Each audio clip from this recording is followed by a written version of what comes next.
Not here. Nare, how are you doing? Welcome in. How's it going?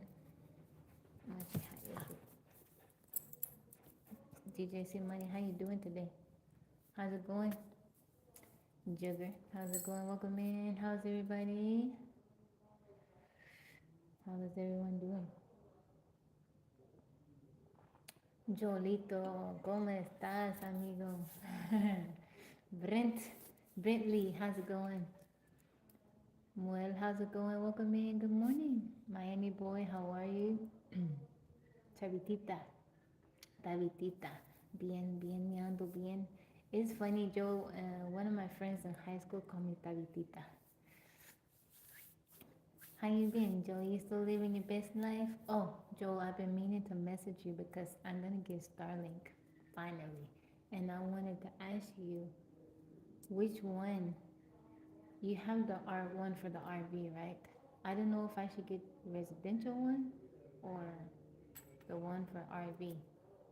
I mean, technically, I don't move around a whole lot, but technically my tiny house is like considered an RV, but I don't know.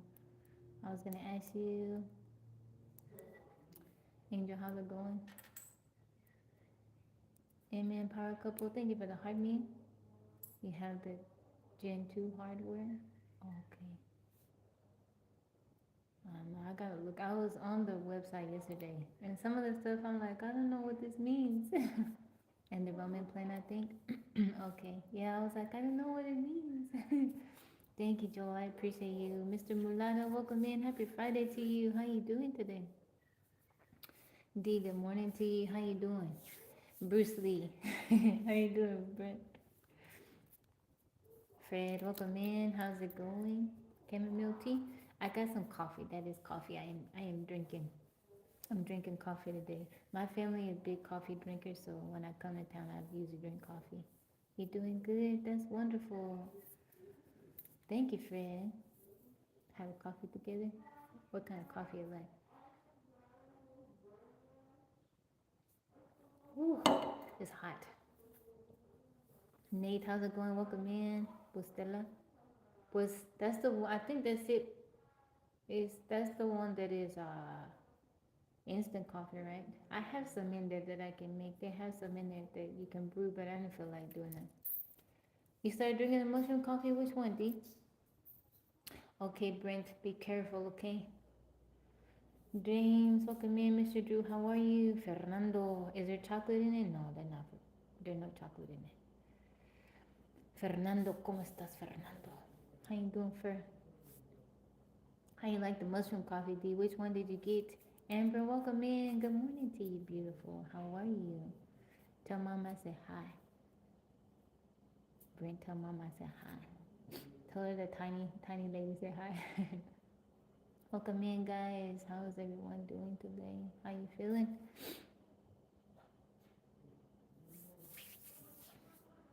A big bag of goodness? Oh, that's good. I'm doing good, Amber. I'm doing very good. I've been getting a lot of rest lately, so I'm on a little bit earlier. But I'm doing good. Everything's going good. I'm blessed. Well, coffee, that one is the Bustela. Bustela. But I drink different kinds. Sometimes I get it from the farmer's market. There's a farmer's market close to where I live, and they have some. It's really good. Mike, thank you for the heart to me. How you doing, darling? Good morning to you. Thank you guys for the thumbs up, the likes. Mike, I enjoyed you being up last night. Even though you didn't read a poem, but I enjoyed your commentary. It was nice. I need you to come up, even if, when you can. You don't gotta read a poem. You don't gotta sing. I just like you being up there on the panel. Am I Dominican? There's Puerto Rican on my mom's side, but I'm black and white and native, but mainly black and white. Thank you, David. My mom is black and she's native, and my dad's side they're Scottish, English.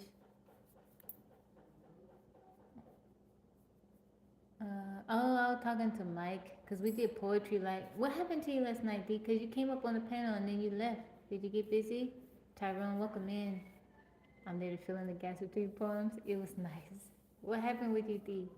BR549, welcome in from South Florida. How's it going, Tyrone? Thank you for the heart, me. Thank you, David, for the compliment. Mike, I see you. Way off? Oh, no, I'm not Indian. I'm not Indian. My mom is black, and she has Native American on her mom's side and dad's side. One person was Puerto Rican, I think my great grandfather. But my dad's side, they're Scottish, English, German. It's a bunch of stuff.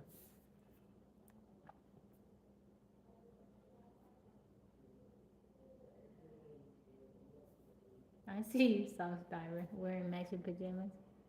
Man, how you doing? Welcome in. I did my ancestry test earlier this year, and even if anybody wants to do it, you haven't done it, now's a good time because they do the little sales around holidays. So Mother's Day is coming up, so you get a big discount. Do a backflip? No, I'm not gonna do that. Carlos, buenos días desde la mitad del mundo. ¿Cómo estás? Thank you guys for the thumbs up.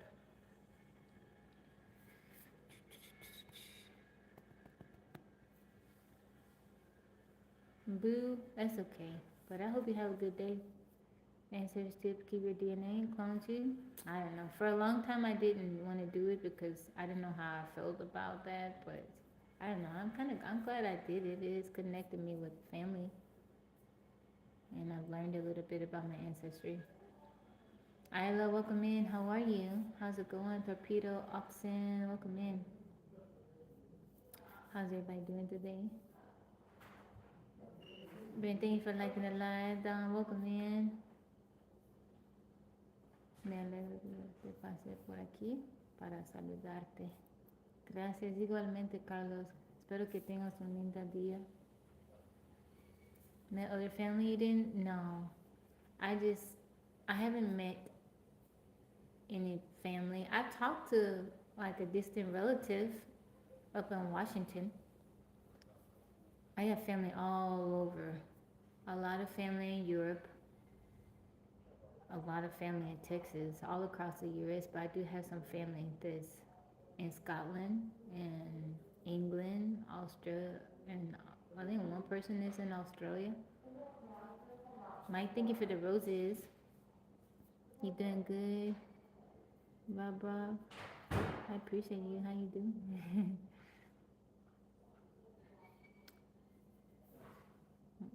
Maris, how's it going? Naveed, welcome in. 360?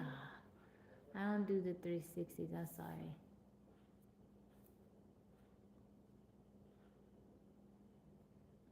Good morning to you, Kevin. Welcome in. I am dual streaming. I'm on TikTok and YouTube. I'm streaming live from. The weather is nice today. Blue Morning Bear, welcome in. Thank you, Rob. Swamplands, let's go fishing. I like fishing. Let's go. Let's see. What's the temperature? What's the temp today? It says that's not right. Blue Morning Bear, I see you. Daryl, welcome in. It says it's 67 degrees. That's not right. Yeah, it says 60. That can't be right. It feels much warmer outside. Yeah. How you doing, Brian? Welcome in. Thank you, Daryl. I appreciate the compliment. Let's see. It says 67, but it feels like warmer than that. Maybe because I was standing in the sun when I went outside. We're supposed to get some rain today. It's 70 there? Not much of a difference.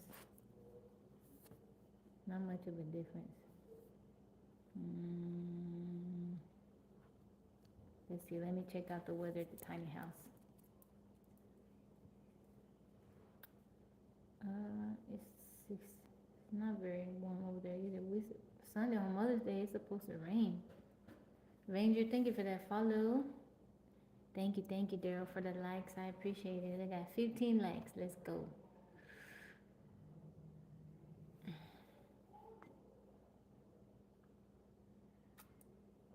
Corazon Joe, thank you for liking it live. J Ro, how's it going? How are you? Good morning. Good afternoon, depending on where you're tuning in from. Did I see the UFO footage? I didn't. Did you send it to me, Mike? Lloyd, how's it going? He said, hey dear, how are you? Looks like a star? Really? I gotta go look at it. How you doing? Welcome in. How's it going? Hamid Marwan, how are you? How you doing, Patrick? Good morning, good afternoon, good evening, depending on where you're tuning in from.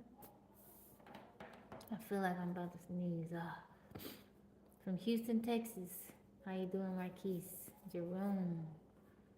How's it going in Houston? Still can't tell what it is, but it's interesting. Let's look it up. UFO footage.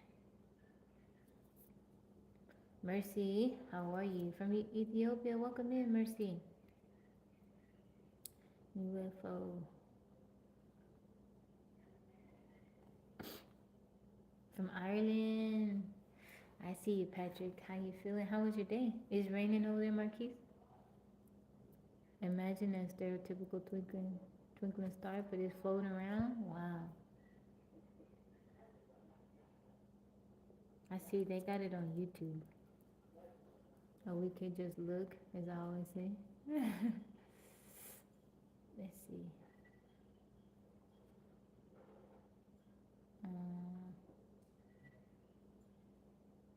Yeah, it's on. I'd have to play it on YouTube. Let's see. Let me go back to it. Thank you, Marquise. UFO footage today.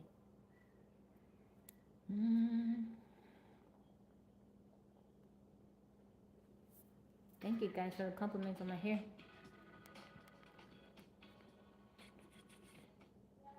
Thank you guys for liking the live.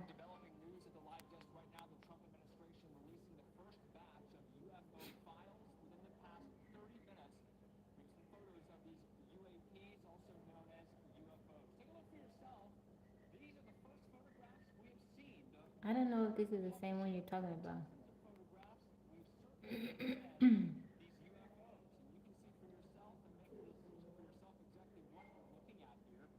Did you send it to me, Mike? I'm not logged in on TikTok. I don't have TikTok on this phone. My day is going good, Marquise. It's going very good. I'll look at it when I get off the live. Mr. Al, good morning to you. How you feeling? How's it going? Thank you for the heart me. Yeah, I don't have TikTok on this phone. I'll have to look at it when I get off. My day is going good. It's pretty chill. Kai, welcome in. The King, how's it going? How's your day going so far, Marquise?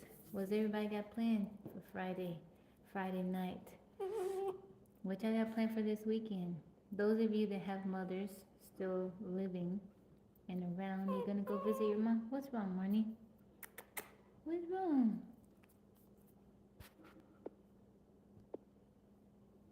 Alex, welcome in.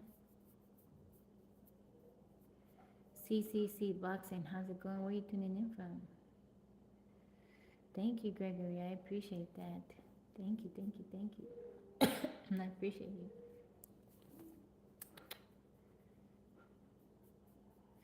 I'm not 50. King Alfred. Funny man. Not so funny. You need advice? What's your advice? What kind of advice you need? Boxing. Thank you, Al. I appreciate you. Big King, how are you? King Alfred. I hope you have a blessed day. Trying to come on here and troll.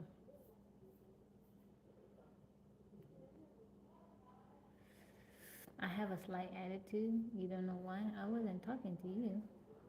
Rock the Star, welcome in. You don't take very long for the trolls to come in. It's okay, they trolling. They trying to get a reaction.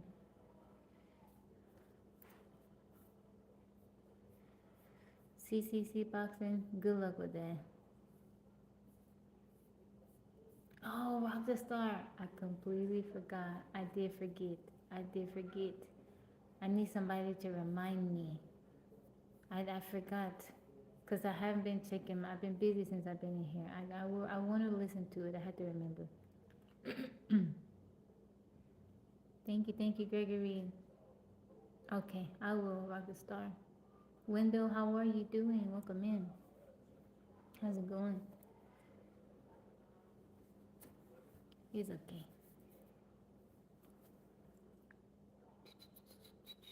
Let's see. Mike, I think you sent it to me.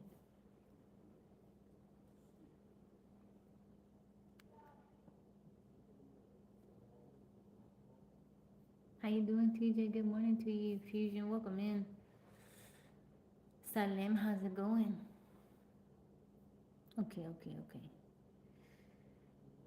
I see it, Mike. I got it.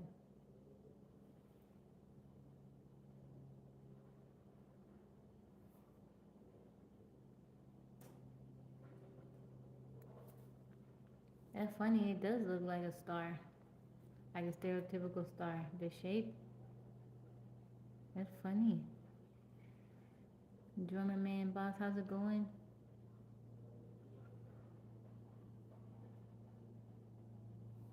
How you doing, Michi? Welcome in. It does look like a star.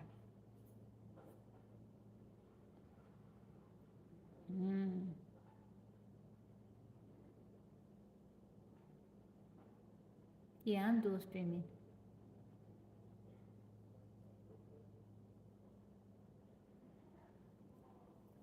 Zip Dunko, how's it going?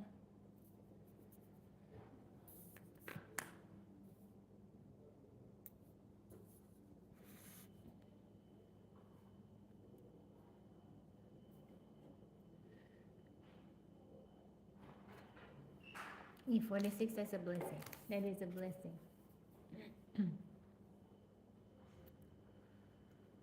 Thank you guys for the thumbs up. Did you guys see the UFO footage? Where am I from? I'm from Texas. I'm from the US. I am in the US. Over TikTok, I can't use your tapper. Oh, you don't have to use it. If you want to go TikTok, you can, but it helps me out on YouTube because I can get my watch hours up. But yeah, UFO footage that there was released. Mike said it looks like a stereotypical star. It does. It looks like a stereotypical, like a what you would imagine a star to look like. It's just floating. Mike, thank you for liking the live.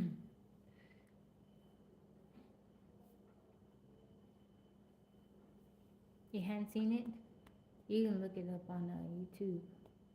It looked like a star, just floating, like a star floating. Okay. I think Mike he sent it in the group text. I think. Yeah. What happened last night? 13.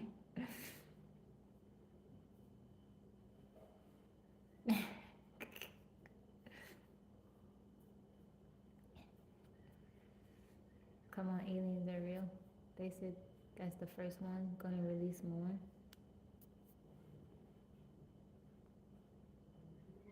What? Let's see. They better hurry up and say hello. I'm 57. Haven't got long left. You got time. 57 is very young.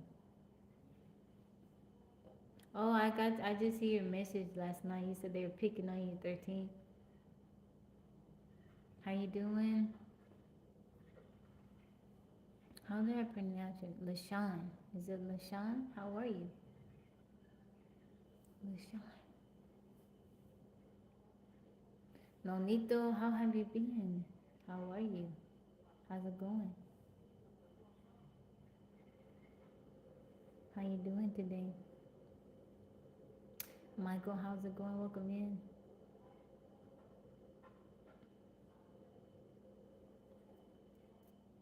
Unknown, welcome in. How are for the heart, me, Marco.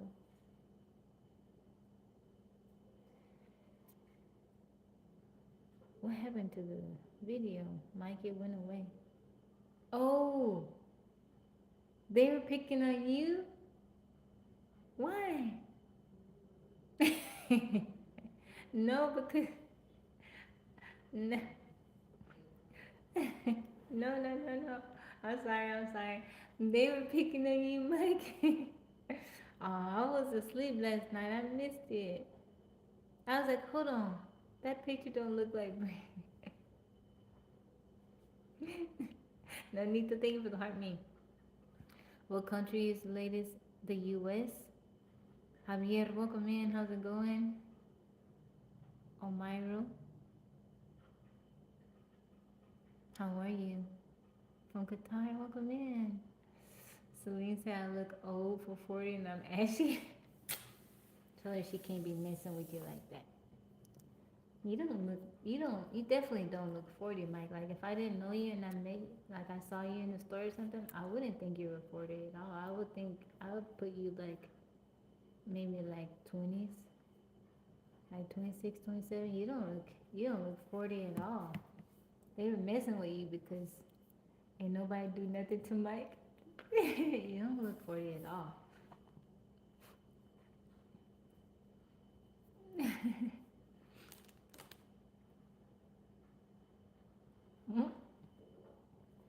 Were they really messing with you, Mike?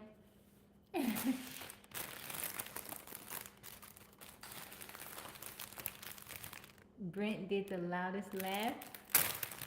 Nah. He said, were they really messing with you? Brent said they weren't messing with you. Ain't nobody do nothing to Mike.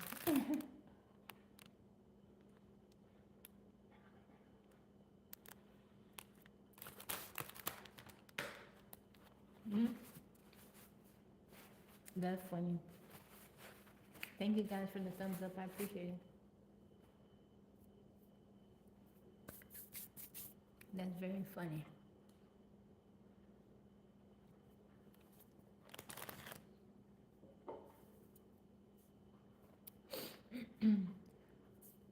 I've been I didn't as soon as I got off the live last night, I just took a shower and laid down. I didn't hang out. I missed out. Philip, welcome in. Welcome in. How's it going?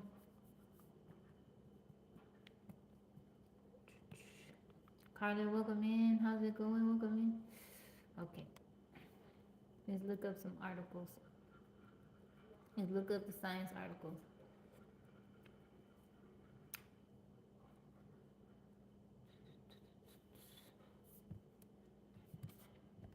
So, you know the question that my Holy Kings had yesterday, as far as when he was talking about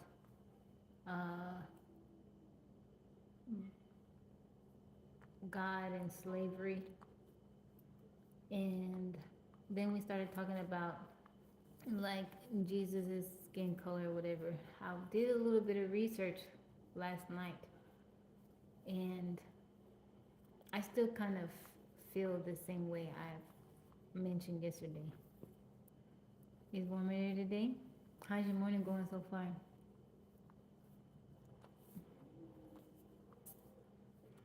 Hold on, Mike's sending me pictures. Mike's sending me pictures.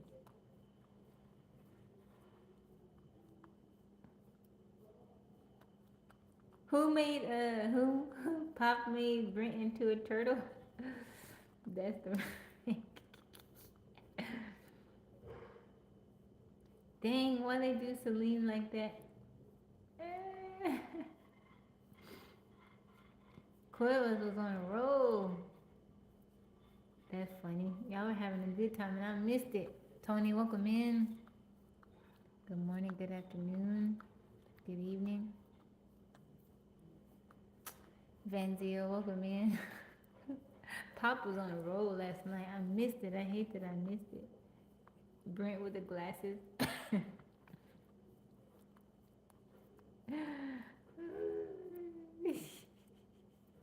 I can't get over this picture of Mike. He did make you look ashy in that picture. I ain't never seen you look ashy. Your skin is always glistening. I ain't never seen you look ashy.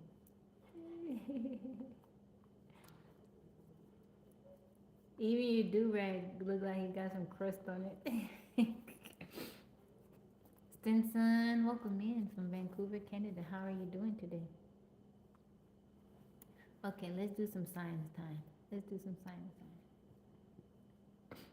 We can do science daily. Webb Space Telescope finds a giant galaxy that doesn't spin. Y'all want me to read that one? That one is from Science Daily. It was released. What's today's date? Thank you, Stinson. It was released. What's the day? It was released yesterday. It was released yesterday. Yeah. So Webb Space Telescope finds a giant galaxy that doesn't spin.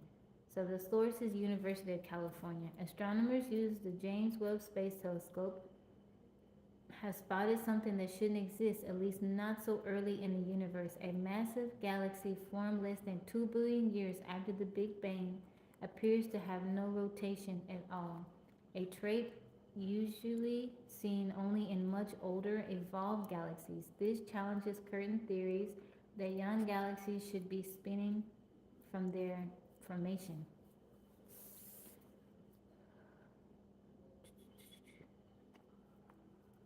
Okay.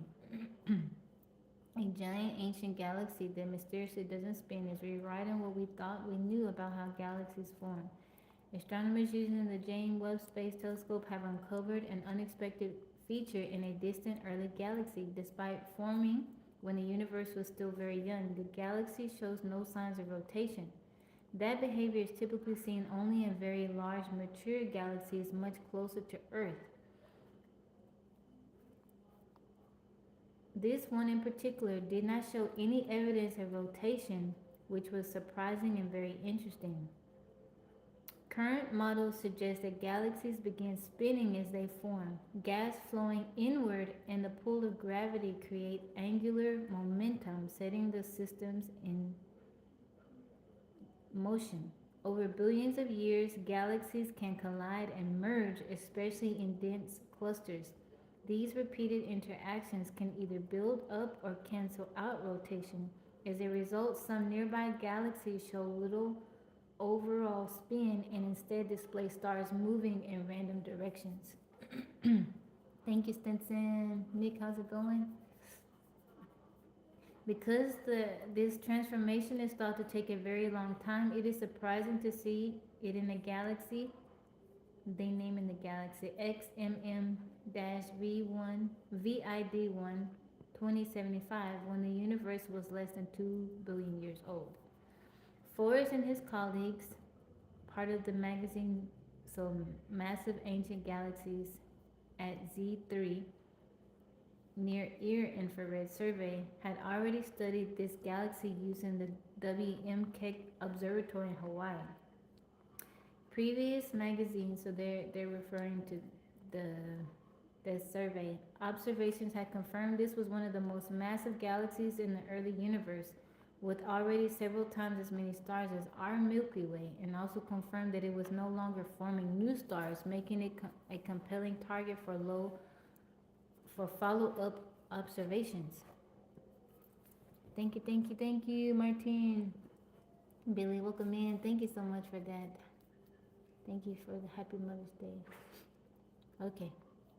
Using the James Webb Space Telescope, the team examined XMM VID1 alongside 2 other galaxies from the same era. This allowed them to track how material moves within each system. This type of work has been done a lot with nearby galaxies because they're closer and larger, so you can do these kind of studies from the ground, but it is very difficult to do with high redshift galaxies because they appear a lot smaller in the sky. The James Webb Space Telescope is really pushing the frontier for these kind of studies. Among the three galaxies, one clearly rotates, another shows irregular structure, and the third shows no rotation but strong random motions of its stars. I'm doing good, Mohammed. Yeah, welcome in. Tony, how's it going? Templarios from Spain, welcome in. How's everybody doing today? Don't forget to give me a thumbs up. I am reading a science article from SciTech Daily. Science Daily. It's from Science Daily. But if it's not rotating, how are those stars? What is how are those stars moving if it's not rotating? Strong random motions of its stars. That's consistent with some of the most massive galaxies in the local universe, but it was a bit surprising to find it so early on. What could stop a galaxy from spinning? Researchers are now trying to understand how this galaxy became what scientists call a slow rotator so quickly. One possible explanation is not a long history of multiple mergers, but a single dramatic collision. If two galaxies spinning in nearly opposite directions collide, their motions could cancel out. That makes sense. You just say, I'm over it, quit spinning. Sparrow, thank you for the follow. Alessandro, I'm doing well. How are you? That makes sense. So two galaxies are spinning in nearly opposite directions and they collide, their motions could cancel out. For this particular galaxy, we see a large excess of light off to the side. And so that's suggestive of some other object which has come in and is interacting with the system and potentially changing its dynamics. That makes sense too. The team is continuing to search for similar galaxies in the early universe. By comparing observations with computer simulations, scientists can test whether current theories of galaxy formation hold up. There are some simulations that predict that there will be a very small number of these non-rotating galaxies very early in the universe, but they expect them to be quite rare. And so this is one way in which we can test these simulations and really configure out how common they are, and that can give us information about whether our theories of this evolution are correct. That's pretty cool. That's what keeps finding stuff we thought we shouldn't exist that early, yeah. But if two galaxies collide and they spinning in the opposite direction and they collide with each other, they can cancel each other's motion now. That makes a lot of sense. It could just lost momentum. Thank you, TJ, for the bouquet. Yay! Thank you. That's so pretty. Thank you for the gift, TJ. I was reading an article from Science Daily. Thank you, TJ, for the gift. I was reading an article from Science Daily. It was talking about the Webb Space Telescope found a giant galaxy that doesn't spin.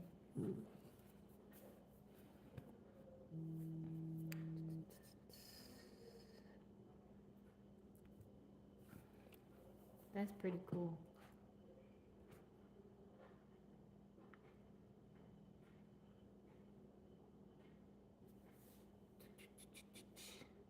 How you doing, Jakim?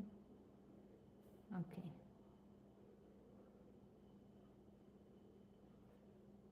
How are the stars they moving though? Wouldn't that's what I don't understand. There's no spinning how them stars moving. You just woke up?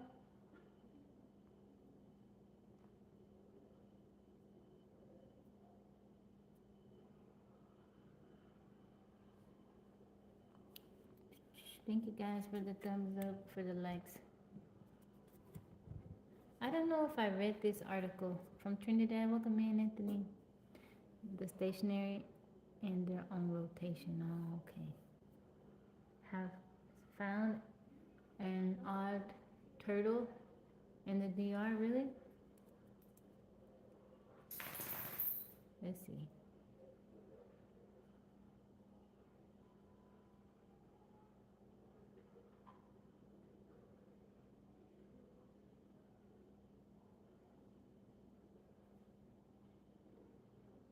No, I don't have any Caribbean roots. I don't. My mom is black and native. One person was Puerto Rican, but one person is a very small amount. My dad's side they're Scottish, English, German.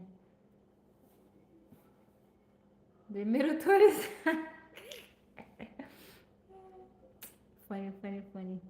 The middle, the middle tortoise. Thank you, Clarence. I thought you were for real for a minute.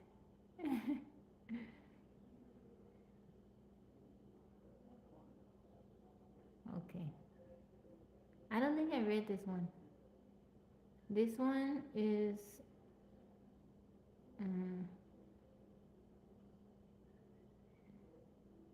I thought he was serious for a minute. Okay. This one is there is no hard problem of consciousness. Consciousness is not separate from the physical world. Our soul is of the same nature as our body and any other phenomenon of the world. This one came out yesterday too. A fierce debate is raging around the slippery notion of consciousness. It retraces a trotted pattern of cultural resistance. Weary humans are often scared by anything that may disturb our image of ourselves. I agree with that. How you doing, Body Pearson? Saved my life. Welcome back in. I am kind of new to YouTube Live. Oh, welcome in, Anthony. I come in here, I hang out. Usually I'm outside in the woods. I live in the woods, but I'm in town visiting family. So that's why I'm inside. But I come on every day and we chat about stuff. Sometimes I read science articles. We talk about all kinds of stuff. Okay, famously, Darwin's realization that we have common ancestors with all living organisms on our planet met ferocious resistance. Many felt confounded or degraded by the idea of sharing a family tree with donkeys. The cultural history of modernity is dotted by similar ideological regard battles, wherein old worldviews fight and retreat against novel knowledge to save some concept held dear. Amid the current cultural backlash against progressive ideas, today's debate on consciousness reflects our human fears of belonging to the same family as inanimate matter and losing our dear transcendent souls. Thank you, Alessandro. I, I was previously reading a science article, but I moved to something else. Our soul and body are two different bodies that are combined to create the body. The consciousness was an accident, it was a fluke of evolution. So you think the consciousness was an accident? How you doing it from the ashes? During the Middle Ages, Western civilization described humans as composed of two distinct entities, body and soul. The body was an interconnected bunch of matter that decayed and died. The soul belonged to a transcendent spiritual world independent from vile matter. Angels were souls without a body, and so were people after their material death. The soul, taken to be immortal and created by God, was understood at the repository of memories, emotions, and our subjectivity. It could speak and fall in love. It was the agent of our agency, the subject of our freedom, the entity that bore responsibility, culpability, virtue, and value, and deserved to be judged, saved, or damned. The current debate on consciousness is influenced by our entrenched traditional ideas of ourselves and by the slow effort to update them with our new understandings of reality developed over the last 3 centuries. Despite the arrogant claims of those who say science can explain everything, most phenomena, from thunderstorms to protein folding, escape our full understanding. We still can't cure the flu or accurately predict the weather 2 weeks ahead. We do not know the basic physical law of the universe. We do not know the basic physical law of the universe, and even where we are confident that we know the basic underlying natural laws, we still cannot account for what they imply. I am confident that my bicycle diligently obeys the laws of particle physics. Yet those laws are useless when it breaks down. To fix it, I asked a mechanic, not a particle physicist. I'm doing good, Nick. How are you? Voiceover Alvin, welcome in. The Messiah within awakening the divine self. Thank you, Alvin, for the rose. So she asked a mechanic, not a particle physicist.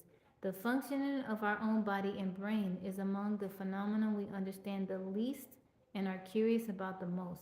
This is a proper intellectual space where the problem of consciousness is located. That is, consciousness is hard to figure out for precisely the same reason thunderstorms are. Not because we have evidence that it is not a natural phenomenon, but because it is a very complicated natural phenomenon. All right, up for the ashes.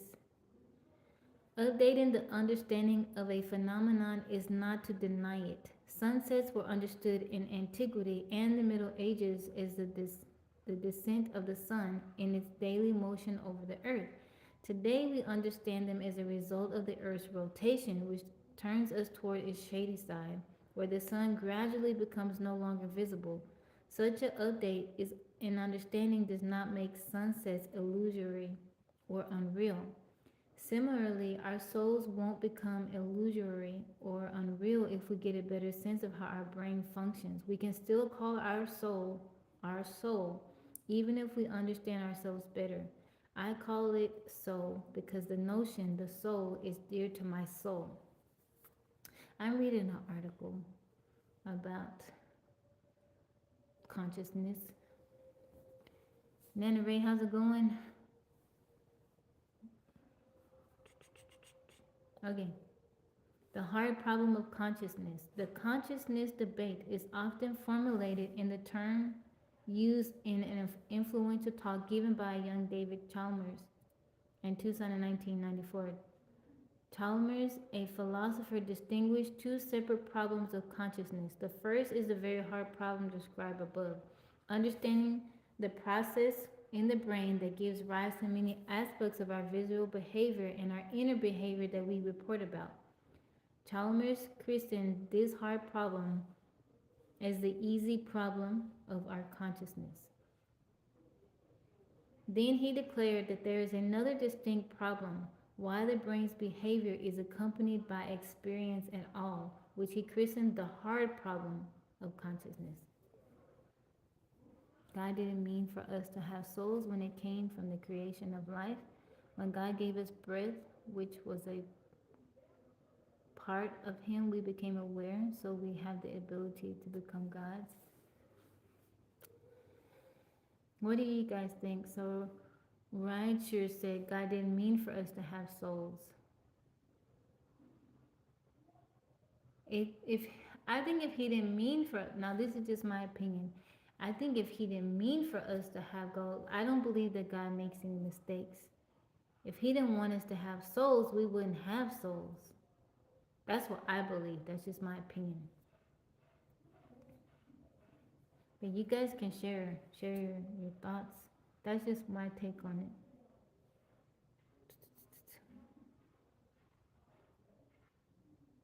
Today, let's see. Today, this so-called hard problem is mentioned in all debates on consciousness. According to many, it unveils the very limits of current scientific understanding. Chalmers claimed that even after hypothetically accounting for our entire body and for all our reports about our inner life, there would still be an explanatory gap between brain processes and experience. In the Renaissance, it was hard to accept that heaven and earth are of the same nature. After Darwin, it was hard to accept that animals and humans are cousins. After recent advances in biology, it is hard to accept that living beings and inanimate matter are of the same nature. The idea of this supposed explanatory gap reincarnates in a number of related forms, explaining qualia, the hypothetical elementary bits of experience, explaining subjectivity, the very fact that some entity is capable of having experience at all, or explaining, as the philosopher Thomas Nagel famously put it, what it is like to be the subject of a certain experience. I'm glad to hear people read about spirituality and consciousness. Nana Ray said, he meant for us to have souls. Nick, blessings to you. The level of evil and ignorance it takes to think that God Almighty would make mistake is unreal. Well, some people, I want everybody to be able to speak freely. He's just sharing his thoughts. We can all speak how we feel. Now I am. You guys know that I am a Christ follower. I believe in Christ, and I've had a near-death experience. I don't believe God makes mistakes. Everything that He do is intentional. I believe that He knows everything. So if we weren't meant to have souls, I don't think we would have souls. Our souls are our feelings, will, and emotions. Do I listen to death metal? No. J Money, how you doing?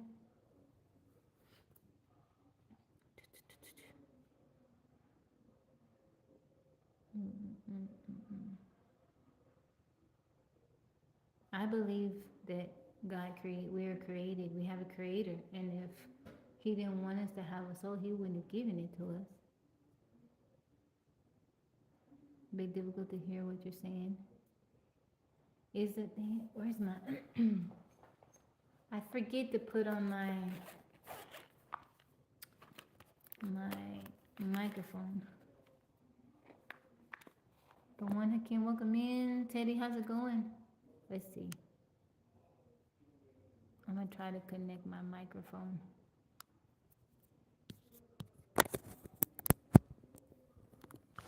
Jay Remy, how's it going? Can y'all hear better? Can you hear me better? Testing, testing, 1, 2, 3. Is it better? Let me know. I can't be on here and debate with the people. No. We're all having a conversation. Everybody, you can share your thoughts. We're all. It's as long as it's respectful. We can all share what we.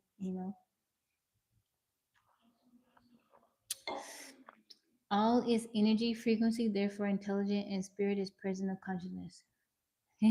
Yeah, for whatever reason on TJ, it's the volume is like muted, it's lower, it's muffled on YouTube for whatever reason.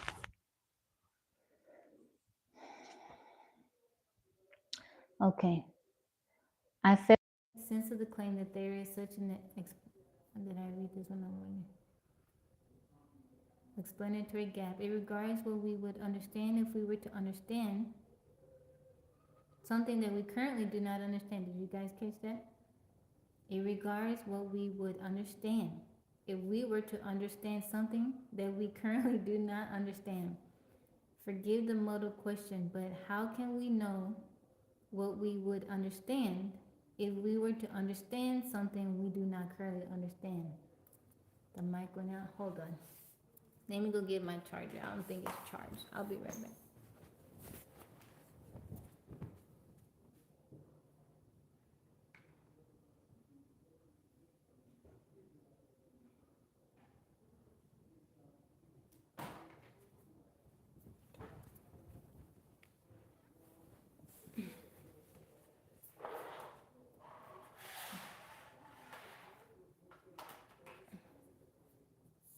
How you doing, Veronica?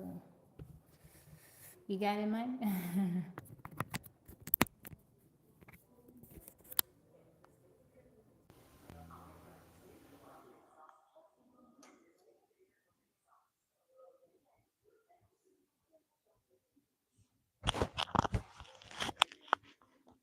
This is a convo I had in college, but the room was kind of small.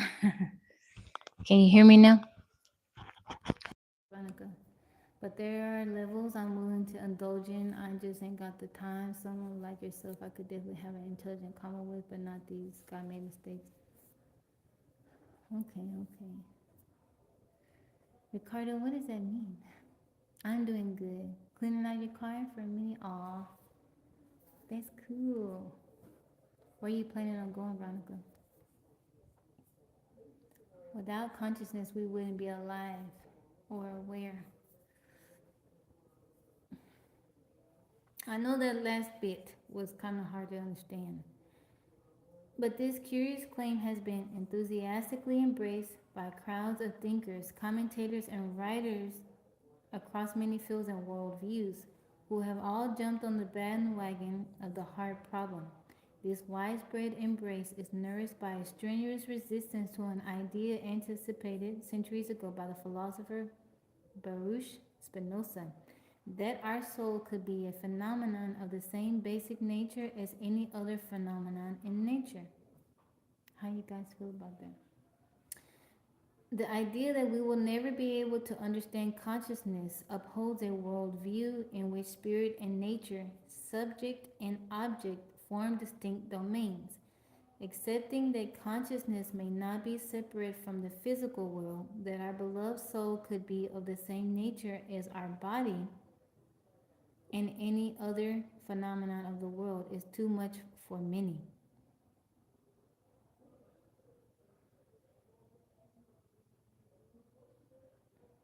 Okay. Chalmers claims that experience cannot be accounted for by science, but scientific understanding is not extraneous to experience. It is entirely about experience. Empiricism, the grounding of knowledge in experience, is not alternative to science. It is a main component of science's traditional conceptual ground. As the Russian intellectual Alexander Bogdanov put it, science is the historical process of a successful collective organization of our experience. Joe Dab, how's it going? Oh, okay, okay, Veronica.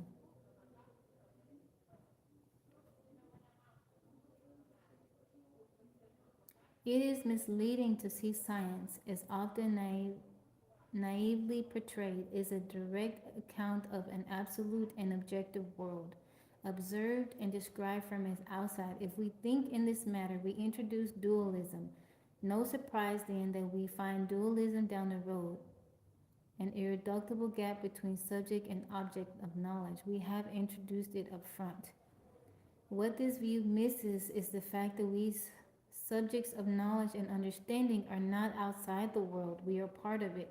Our theories and knowledge are embodied tools to help us navigate the real world, not disembodied views on reality from the outside. They are themselves aspects of the very world they describe. Our understanding, like our feelings, perceptions, and experience, is a natural phenomenon. The source of the confusion about consciousness is the initial step. Treating knowledge, consciousness, and qualia is something to be derived from a scientific picture, understood to be about something else. In fact, the scientific picture is a story about them.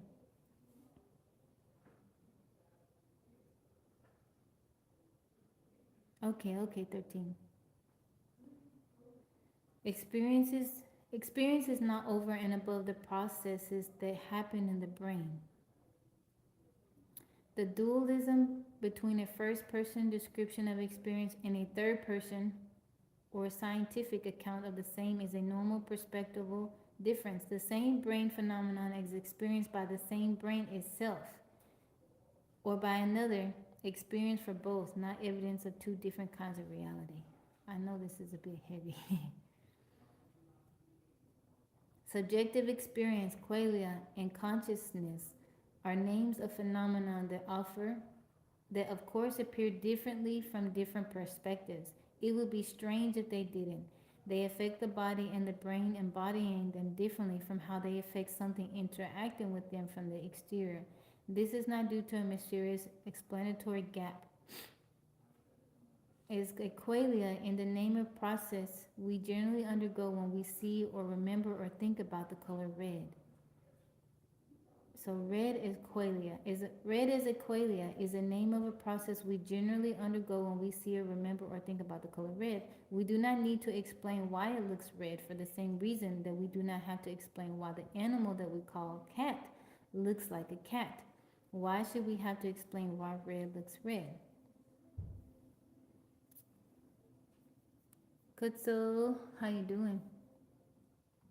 A long-winded way of saying what I always say. Science doesn't disapprove God; it proves. Yeah, yeah. But some people they want a long explanation. The false hard problem of consciousness assumes upfront that there exists a metaphysical gap between mind and body. This contradicts everything we have learned about nature. We do not have to derive a first person perspective from an objective third person view. It is the opposite. Any account is perspectival because knowledge is always embodied. Scientific knowledge is ultimately first personal. The world is real, but any account of it can exist only from within. Any knowledge is perspectival. Subjectivity is not mysterious, it is just a special case of perspective, what generates the apparent metaphysical gap, an explanatory gap, is mistaking scientific pictures for direct accounts of an ultimate reality. I'm doing good. No, I'm not preaching. I was reading an article. Young miner, how you doing? I'm not preaching. Chalmers asks us to contemplate what he calls a philosophical zombie. This is a hypothetical entity that looks and behaves like a human in all respects, including reporting emotions, feelings, dreams, and experience. Yet it has no consciousness, as Chalmers put it. There is nobody home. This is a rhetorical trick that induces us to distinguish between behavior and hypothetical reality, accessible only by introspection. The fact that a philosophical zombie could be conceived, Chalmers argues, shows that the inner experience is intrinsically distinct from observable natural phenomena. Kid Galaxy, how you doing? But the argument is weak. A philosophical zombie would claim to know what subjective experience is, otherwise, it would be empirically distinguishable from a human. Chalmers' point is that the existence of the hypothetical, irreducible consciousness of which he speaks is something we can be convinced of only by introspection. During introspection, physical processes in my brain convince me of my consciousness. The same would theoretically happen in the zombie brain, convicting it of having consciousness as well. If this is true, can I believe my own conclusion of having this mysterious non physical experience, knowing that if I were a zombie, I would be convinced of the same without actually having it? The argument is self defeating. Ozzy, thank you for the follow. Thank you, Jakim. I appreciate you. I know this is it's a bit much, but it's interesting. My hypothetical, physically identical zombie twin would be exactly like me, including an experience. In other words, philosophical zombies are distinguishable from ordinary people only by those who assume upfront what Chalmers seeks to prove, that there is something non-physical going on in the world. They are not proving anything. They are examples of an unconvincing metaphysical possibility and nostalgia for the old notion of the transcendent soul. This is a long article. It's a very long article. Y'all want me to keep going? It's a long article. The soul is real and is part of nature. Consciousness and experience are names we use to denote events that happen inside us, that makes us. No argument contradicts the possibility that what happens can be equally described using other names by a capable external observer. Today, we do not have an exhaustive external account, but this is not the same as having proof that no such account is possible. The false hard problem of consciousness assumes upfront that there exists a metaphysical gap between mind and body, but this contradicts everything we have learned about nature in the last centuries. The mind is the behavior of the brain. Properly described in a high level language, neither my own experience of myself nor an external experience of me is primary. They are two distinct perspectives on the same events. We do not need to assume that the circle between epistemology, How we get knowledge and ontology, what exists, requires a starting point. There is nothing wrong with this circularity. The world I access is the information I have about it, and I am part of that world. It's a novel, nor do we need to require that there is any ultimate or fundamental account of reality. Any account is approximate, has blind spots, and is realized within reality, so it is embodied in a part of the same reality. There are hinges between a representation and where it is embodied, and this may be a singular point in representation, but it is not a metaphysical gap. It is not an explanatory gap. So there is no hard problem of consciousness. Our mental life can be very well be of the same nature as any other phenomenon of the universe. The more interesting challenge is not to speculate about a hard problem.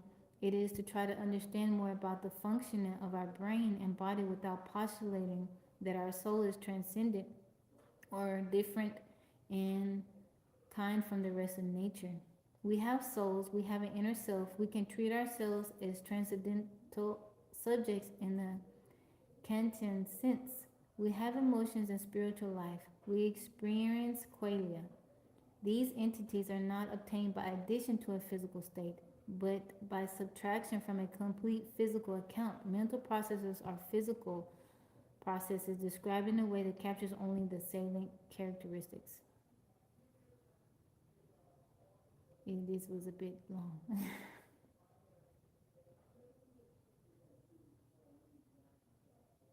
I'll stop there. There's a little bit more, but that was a bit long. I don't think that there's a metaphysical gap. What do you guys think? You think there's a metaphysical gap between our souls and our body? Janice, thank you for the heart me. That was a lot. That was a lot. I'm gonna go back over that and read though.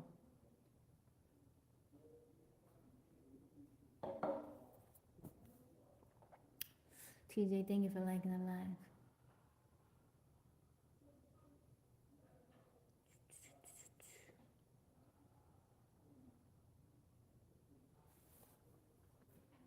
Thank you, Janice. God bless you. Opinion depends heavily on what a person believes. Yeah, you're right. A separation from the physical allows exploration of the spiritual.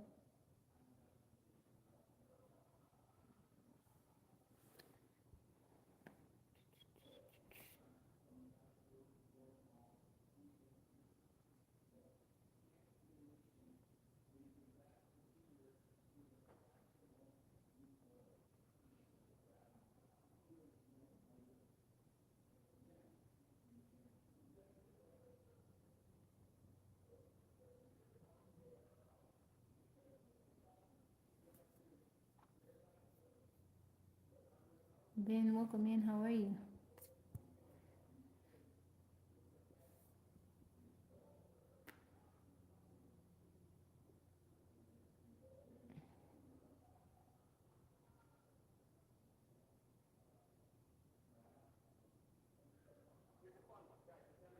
I don't. I don't know. I know that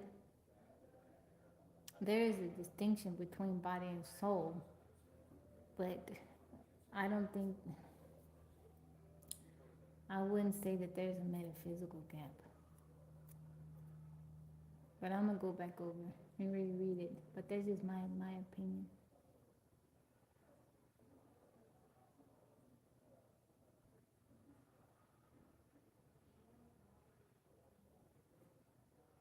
Thank you, Ben. That's so kind of you to say.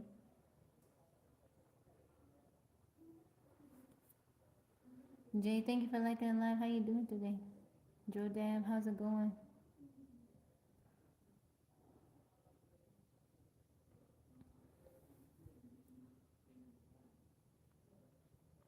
I was reading an article and let me scroll back up. The person was arguing that there is no hard problem of consciousness. So in the article they were talking about, is there a metaphysical gap between your body and your soul?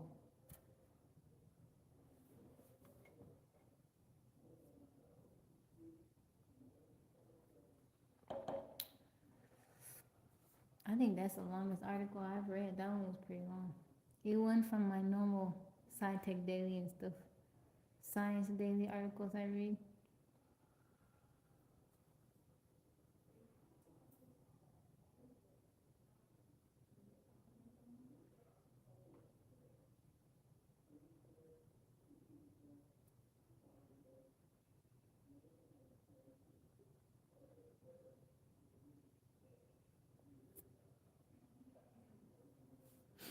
Thank you, Ben. I appreciate you subscribing. Thank you guys for the thumbs up, the likes.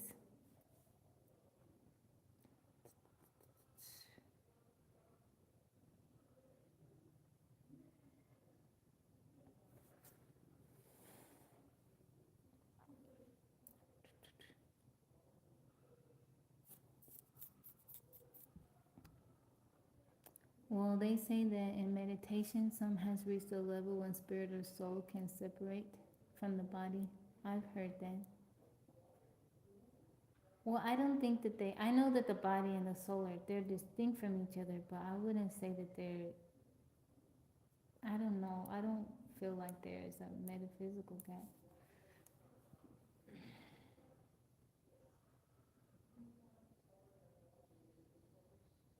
Your body, I mean, there's what? Mind, body, soul. Would you say that your soul is your mind? Yeah, it's not an easy question. Is it mind, body, and soul, or mind, body, and spirit? What and which category does your mind fall in? Which category would your mind fall in? Your spirit?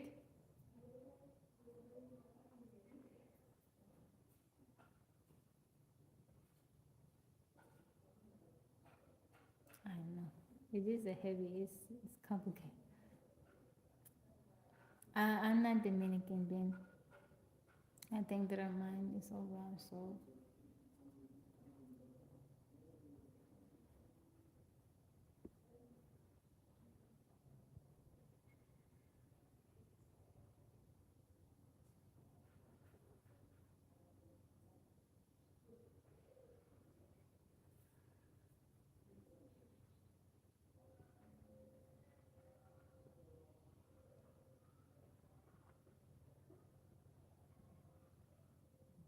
So, in most theological and philosophical frameworks, the mind falls into the category of the soul. From what I understand, we are spirit. Your mind, soul are what makes you unique. The soul is generally defined as the seat of personality, what you just said. What you just said. Like, encompassing the mind, intellect, will, and emotions. In contrast, the spirit is often seen as the deeper, higher capacity connecting the person to the divine. So the soul is mind and personality. The soul is psychological inner self, your thoughts, desires, passions, and intellect. The spirit, so higher connection, the spirit is the deepest part of the human being, representing conscious faith and communion with God. Many view humans as a combination of three distinct parts: body, physical, soul, inner life, personality, and the spiritual life. Mind, soul, on the same. I agree with that. I believe that. But I inquire about. I know stuff here and there. No, you you cut it.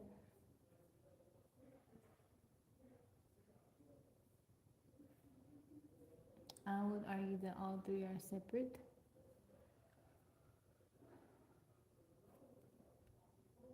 I hope you won't find it too intrusive, but my inquire. I was reading an article about consciousness, and, and then I asked the question like, what categories does your mind fall in? Do you think your mind falls in your soul or your spirit? And then I was reading it, but Mike gave a great explanation. Mind and soul are definitely the same. I agree. Oh, it's okay. How you doing, physics bro? Good afternoon. What do you mean, JP?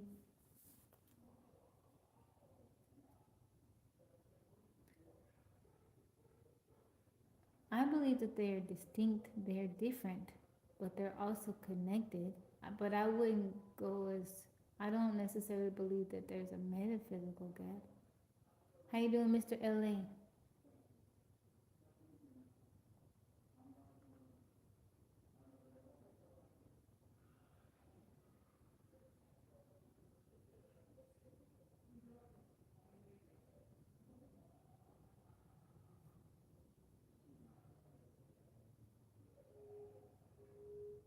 How you doing, Mr. LA? What, pray tell, distinguish the soul from the spirit? I didn't understand your question. I do believe that your soul, your spirit, your body, they're distinct, but I don't feel like there's a necessarily metaphysical gap. Steve, welcome in. Chase, how's it going? I believe they're, they're distinct, but they are in relationship. They all work together to make you you.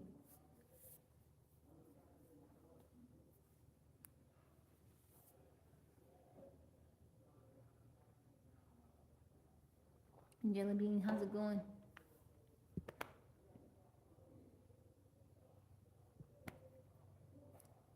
Narrate, your soul is your self consciousness, your body houses the soul. I agree with that. We are a spirit, it inhabits your body. Your soul, mind are controlled by your brain.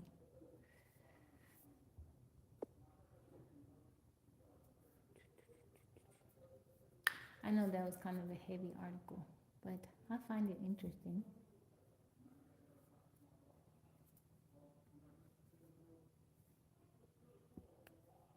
Some people believe that they're all kind of like not not one and the same, but once your body dies, your spirit and soul go with it. I don't believe in that. Yeah, your physical body gonna die, but your spirit is still gonna exist. Once you have once you have no body, your spirit still controls your soul.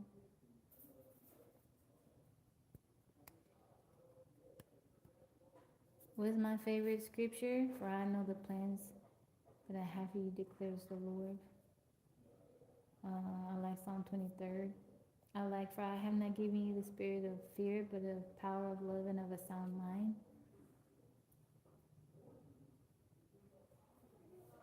It's a lot. To be absent from the body is to be present with the Lord. Amen. I believe that.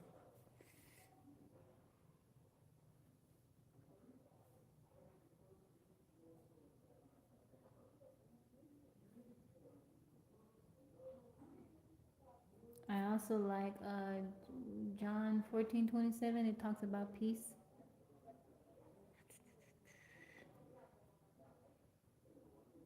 You know what I'm talking about? My peace I leave with you, my peace I give to you. Not as the world gives, do I give unto you.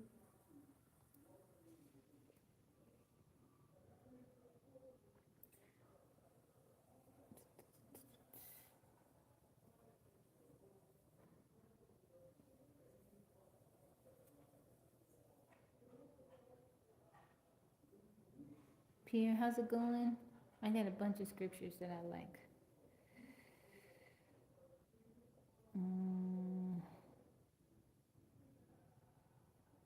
There's another scripture. I don't know where it is said in the Bible, where it talks about, God says, "Vengeance is mine," declares the Lord. I will pay evil for evil. I like that one too.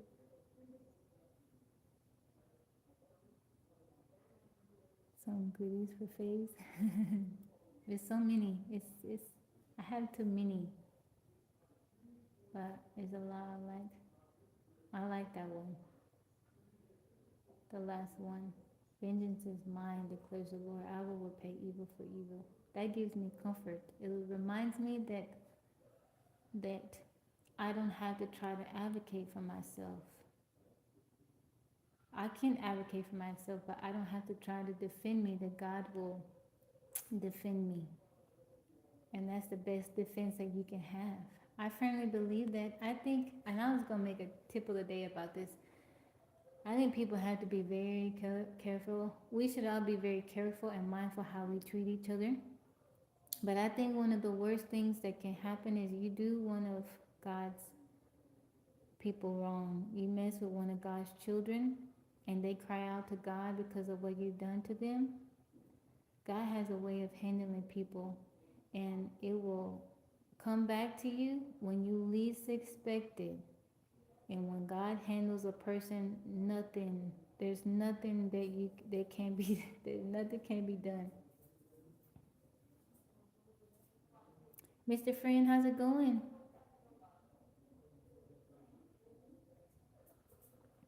The comments are faded.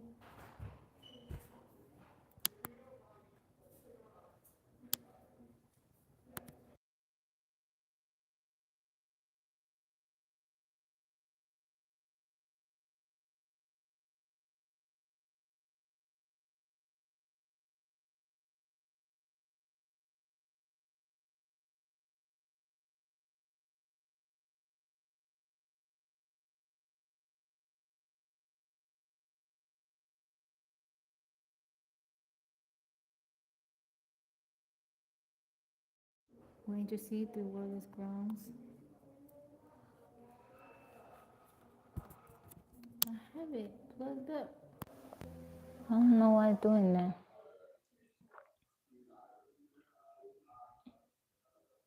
You can hear me now? What's another good favorite Bible scripture of mine? Mm,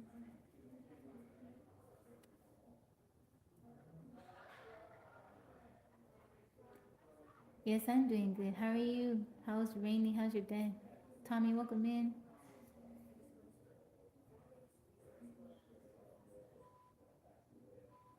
I don't know where it's at. I know a lot of scriptures, but I don't know where they are in the Bible. Come all to me who labor and are heavy laden. You know which one I'm talking about? Rainy is doing good.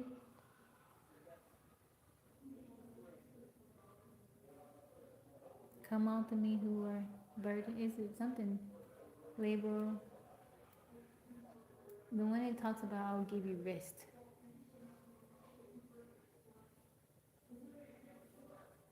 Let me look it up.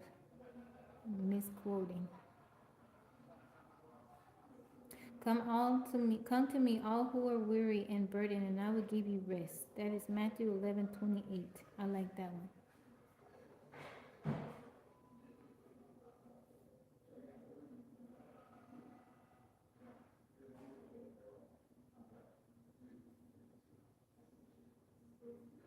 Mm. Said I pray that God deliver me from all my troubles.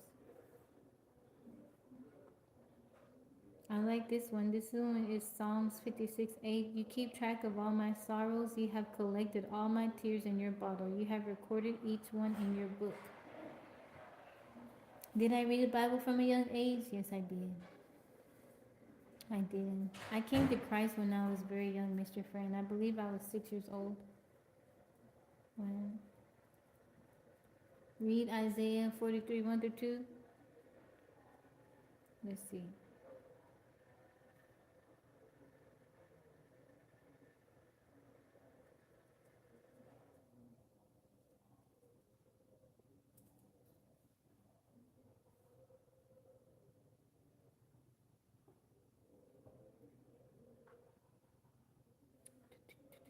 Okay, okay. This one is the NIV. But now, okay, Isaiah 43, 1 through 2. But now this is what the Lord says: He who created you, Jacob, he who formed you, Israel. Do not fear, for I have redeemed you. I have summoned you by name. You are mine. When you pass through the waters, I will be with you. And when you pass through the rivers, they will not sweep over you. When you walk through the fire, you will not be burned. The flames will not set you ablaze. That's a good one. It is easier for a camel to get through a needle than it is for a rich man to get into heaven. In other words, rich man's money. All right, Mr. Friend, I see you. Blessings to you. Isaiah 43:19. Okay.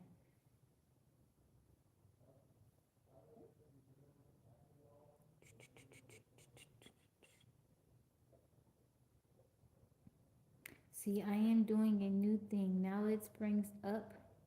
Do you not perceive it? I am making a way in the wilderness and streams in the wasteland. That is a good one.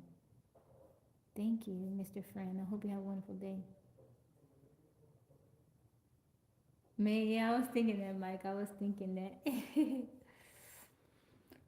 I like Psalm 91.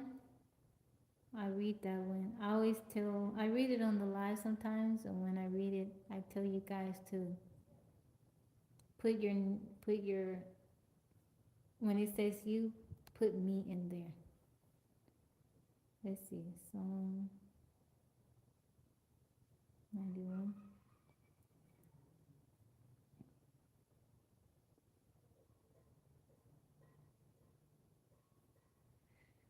Let's see.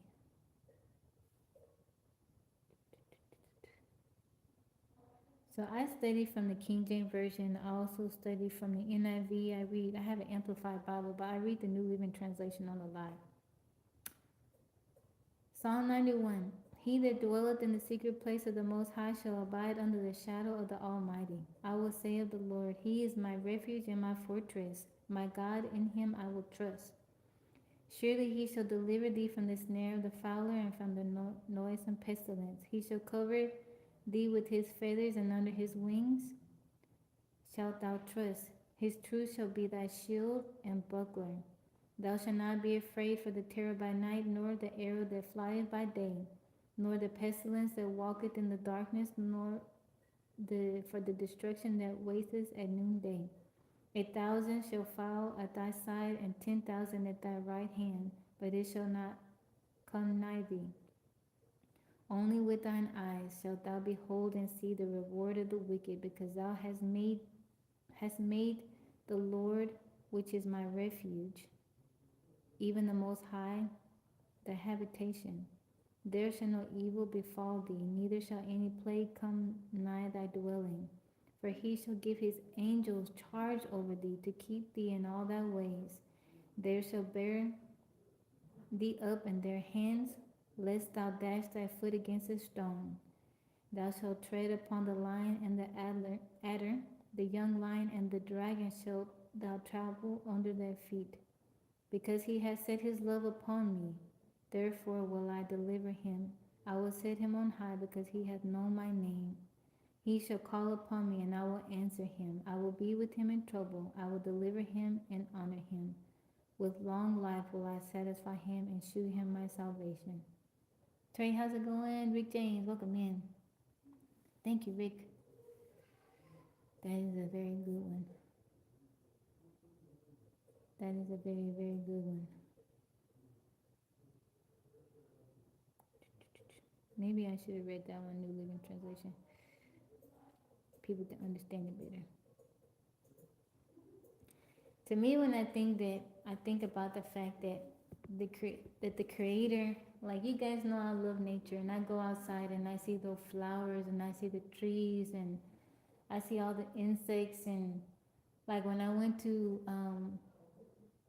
Washington last year and hiked Mount Rainier, and I was just looking at the mountains and the snow and how beautiful it was up there. I saw some of the largest dandelions that I had ever seen in my life. They were huge, and I was just able to witness God's creation and how beautiful it was. And I got kind of emotional, because I'm like, the same God that created this beauty also created me. And not only did He create me, He knows my name, and I can have a relationship with Him when I'm in trouble, when I'm hurting, When I need help, I can call on the God that created all of these beautiful things, and He will answer me. He will come to my rescue.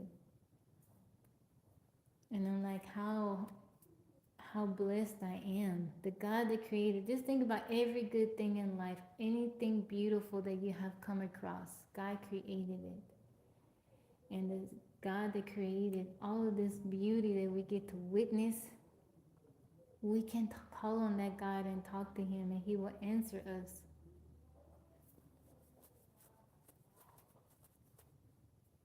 You were looking in the mirror. I see you, Darren. How you doing? Oda, Odalis, welcome in.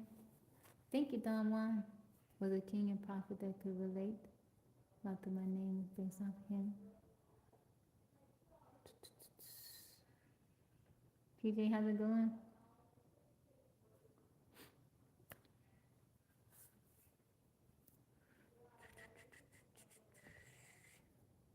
Thank you, Emil. I appreciate you.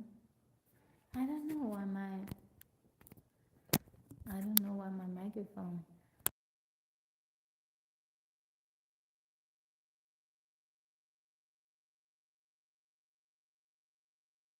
I charge it. You just finishing up work? I recharging it.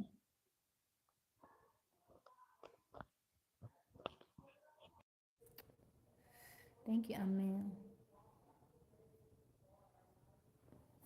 Good morning to you, Daddy K. Welcome in. God is love. He is neither male nor female. He is just pure consciousness. So unworthy sometimes to know I can hurt God's feelings or to think He is sad when I fall short. I feel like that growing up, like, growing up, you have friends and stuff, and you, I really salute kids and young people, teenagers and stuff, that make the choice and the decision to follow Christ, because it's not easy when you're young. You're surrounded by, you're constantly immersed in the world and around people that are not focused on following Him, and a lot of things come your way, and you have to resist. You have to follow what you know to be true, and that's not easy, when you're a kid, when you're a teenager.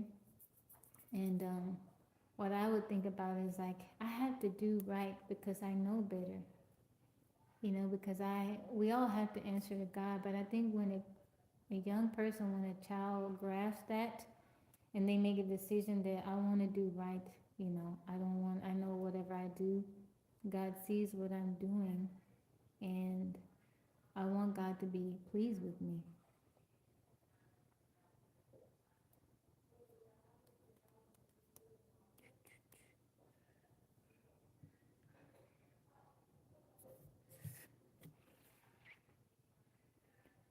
Angel, welcome in.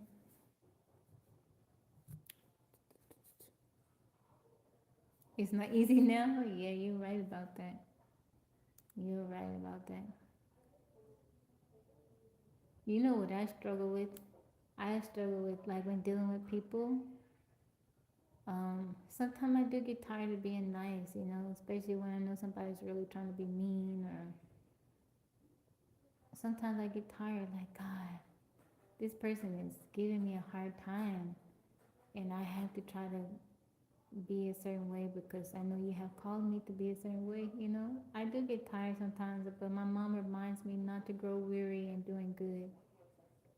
But it does wear on me a little bit. Sometimes I be talking to God, like, God, why I gotta, why can't I act up too? I want to act up. How you doing, Raymond? Mike said the biggest mistakes I've made in life have been after 25. I say easily. But yeah, I struggle the most when dealing with, like, people. No, no. But sometimes I will be one actor. You get tired. You get tired of being nice all the time. You get tired of being understanding. We know when somebody is doing us wrong. We know. I'm on your shoulder in the chat. We know. And sometimes I be like, God, I won't be. They being mean. They being ugly. Can I just say one little thing? Can I just, you know? But I know I can't because that's wrong. And I know I'm reminded that even when a person is not, when they acting up, God loves that person just as much as He loves me. So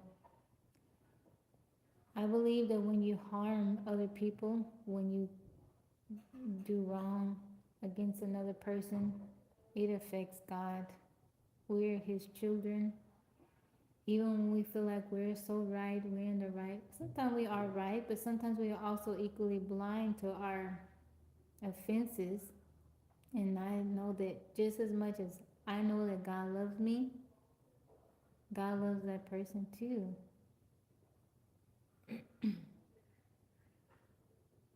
So God one time, okay, God, I'm going to love them, but I'm going to be mad. Why I do it? That's so funny, Jason. I told God one time, okay, God, I'm going to love them, but I'm going to be mad why I do it. That's funny. But God knows how we feel. He knows how we feel, you know.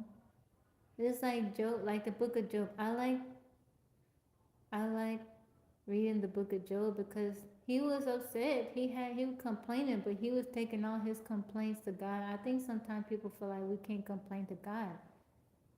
I've complained to God. I've gone through stuff sometimes, and I'm like, God, when are you gonna fix this situation? I'm depending on you, God. I'm getting. Sometimes I'd be like, no. I feel like he tell me, okay, Tabitha, you want to try to do it better than me since you know, or you gonna wait? You gonna wait? Yeah. Sometimes I've gone through stuff. I'm like, God, I need you to do something about this. I'm struggling. I want to intervene. I want to fix it. But I'm dependent on you. I need you to show up, God. What's going on? Mankind are so stirred God to anger. He knows. Yeah, He knows we're hard headed.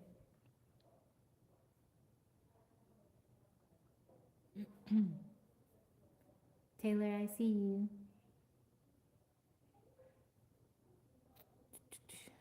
8887, how are you? Yeah, he endured a lot. He endured a lot. So this last time we had, it was sometime last year, we read the book of Job, and it says that God repaid him for everything that he lost. Even his children, he gave him more children. And I was talking to God about it, and I was like, God, I know that you repaid him for what he lost. He lost his children, you gave him more children. I'm like, but how did he get over that? It's one thing to lose possessions, to lose money, and then God repay you. You're okay because it's something physical, but to lose children, family members, right? And God bless him with more children. I'm like, but how did I ask God? I said, how did he get over that? How was he okay? To me, that seems so hard. You lose your children. God blesses you with more children, but it doesn't. It doesn't. People can't be replaced. Yeah, it's something you never get over. So I asked God, I'm like, God, I'm having a hard time understanding, like, that, yeah, you gave him more children, but how do you get over that pain of that loss?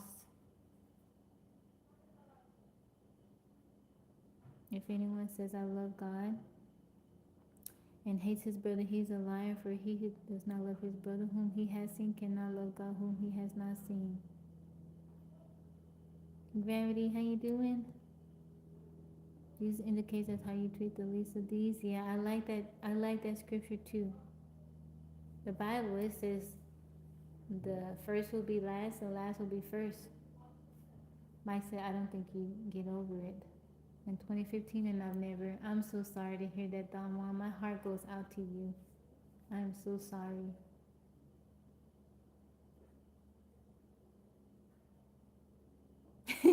Mike said, it's when you get specific, he's disappointed. You can't ask God to cut someone's brakes.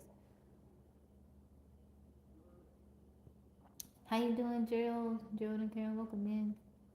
I think when somebody, so this is something that I've done since I was a little girl. You know, I had bullies and stuff like that, but I always felt like I'm gonna pray for them.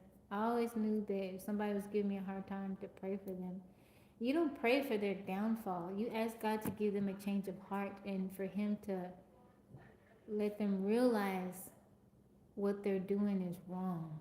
You know, you don't God, you don't pray for a person's downfall, but you pray for them, and you, I pray for God to bless my enemies. Now, if I while I'm praying for them, if they're constantly trying to harm me, God handles that. He sees that. I don't know what's going on with the microphone. Oh, Elton, I'm so sorry to hear that. I don't know what's been going on with it. I hope I don't need another one. I really like this microphone. I charge it. What do you think of the moral of the story? For me, what I take from the story of Job is that you can, however way you're feeling, take it to God. However way you're feeling, you take it to God. You let God handle it. If you got complaints, take it to God. Job was upset. He was struggling, but he took all that and he was giving it to God. His friends, they were supposed to be there to comfort him and be with him. They were not good witnesses to him. They were telling him all the wrong things.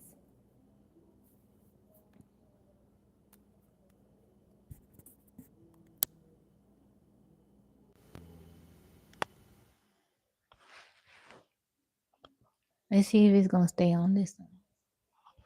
Let's see. How you doing, David? Girl, you said God called everyone to be holy. Julius, welcome in. You gotta let God handle people.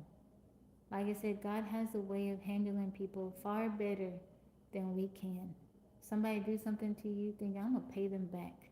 Yeah, you maybe can try to seek revenge, but it's not right. Two wrongs don't make it right.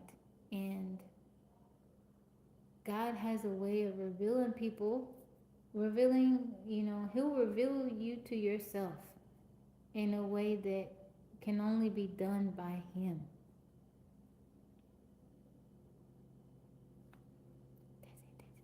It went out again. I don't know what's going on with it.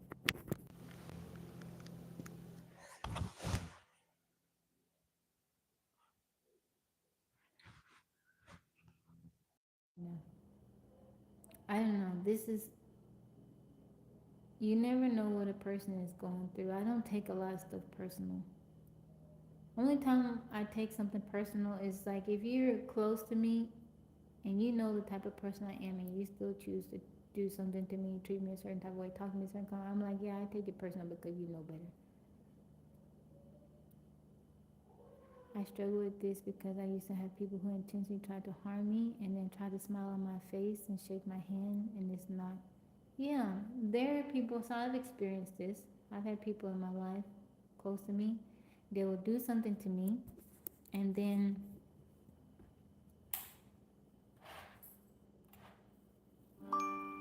they will do something to me and then act like nothing. And I'm like, how do you do that? You do something to somebody and then you act like nothing? Like you didn't do nothing? Only a true grounded Christian can say, though he slay me, yet I will trust in him. Hold on, y'all.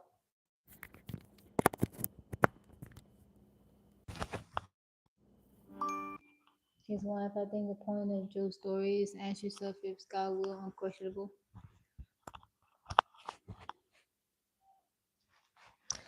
I've never been one, like I've had some stuff done to me, even by like family, and you let you let God handle it. You cry out to God, whatever you have to do. I shared with this that I had a cousin that she stole from me. She stole my purse. And what hurt me so bad is that I had pictures, my oldest daughter Yaya, I had pictures from her first birthday, pictures of my pregnancy with her. I had two phones at the time, and my personal phone was in the purse that she stole. And God gave me back every single thing that I lost, but I was not able to get those pictures back. And sometimes it's still, I have a memory, or I think about something like I have that picture, but then I go to look for it and I realize I don't have it. And it just, I just have to give it to God. I know that God, and He has handled it in many, many ways, but you can't, you have to forgive. I forgave her a long time ago. The mic's direction says if you smash the mic on your forehead. Is it working now? Is it better now? You have to allow God to fight your battles. That's the best possible outcome. God knows what He's doing, and it don't always make sense to us, but you just gotta be patient. You gotta wait on God. You gotta be patient and wait on God. It's hard to be patient sometimes. When I struggle with being patient, when I don't understand what God's doing, I ask Him, God, I don't understand, but I ask you, give me the strength. I ask you to give me the patience and remind me of your promises, God. Let me be reminded of your promises. Yeah.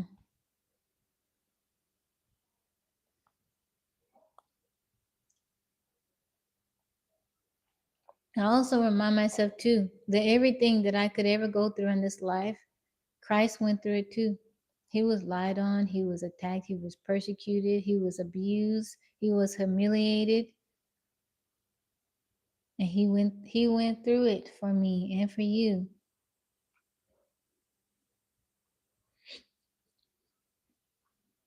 Thank you, the Shine House. I appreciate you.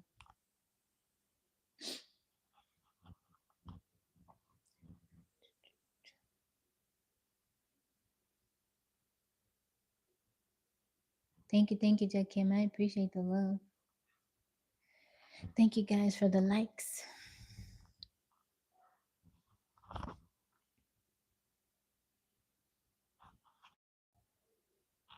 I am going to have to close out the TikTok live because my phone is going to die. Hold on, YouTube. Give me a minute, okay?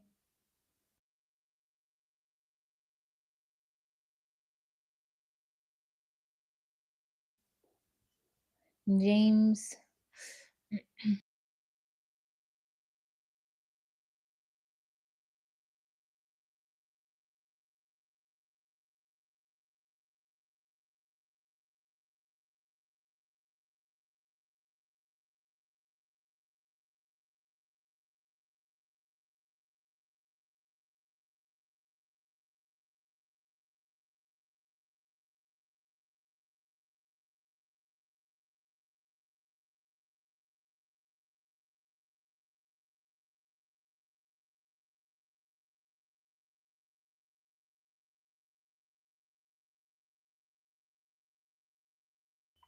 Hold on, y'all. I'm saying bye to my TikTok live stream.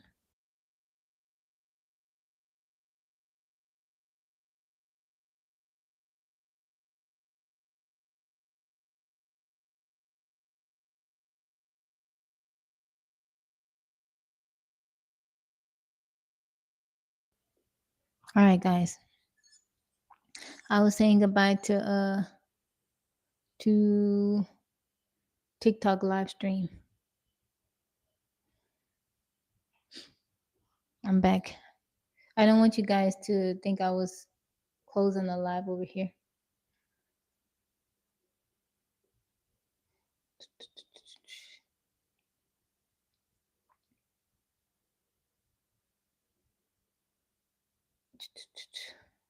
What a unique ministry you have in all the noise and coming through this YouTube feed. Oh, thank you. I try. Before I come on live, I ask God to protect me, protect my spirit, and also if there's someone that would benefit from seeing me, listening to me, that He lead them to my life.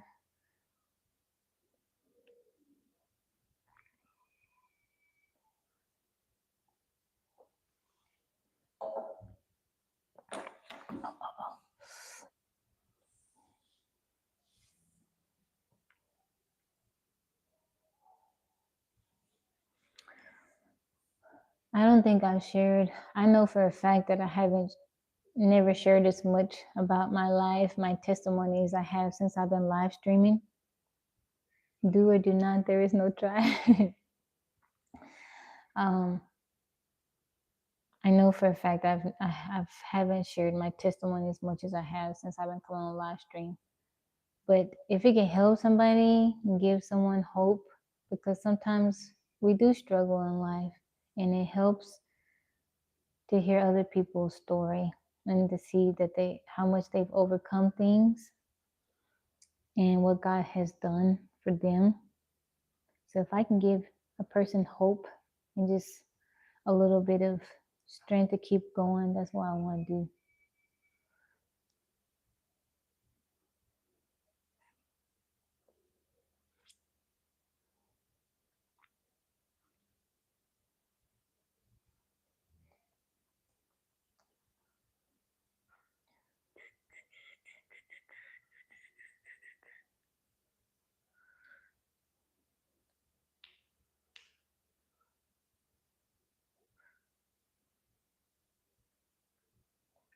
Thank you guys for the thumbs up. Tonight is karaoke night on TikTok. I gotta pick out my songs. I think I'm gonna sing a Michael Jackson song. Yeah, I've been playing Michael Jackson songs lately. You just gave a 45-minute witness. Imagine what a person in Indonesia might think and feel in the majority. Yeah. That's one thing I like about the YouTube lives. Now, TikTok does push my lives out to different countries, but it's usually the same countries. On YouTube, we get people coming here from other, like different parts of Europe, Asia. It's cool. It's very, very cool.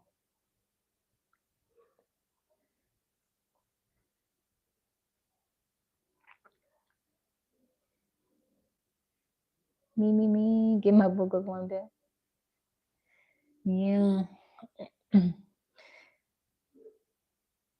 When you get famous, Mike, if that is God's will for me to get famous, guess what? You're going to be right along with me. I need you and Brent being my security. Y'all going to be on the payroll. If that's the case, if I were to become famous, guess what? I'm gonna need security guards. I'm gonna need that's if you guys wanted to, but I would definitely. How you doing, Bowman? Jeremy, welcome in. Good afternoon to you. Or good evening, good morning. I'm late. Paid slightly more. You meant paid slightly more? That's funny.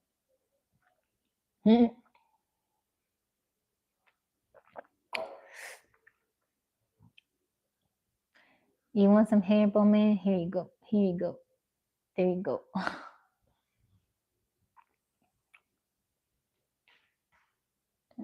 Yeah, if I were to, I know, I knew what you meant though.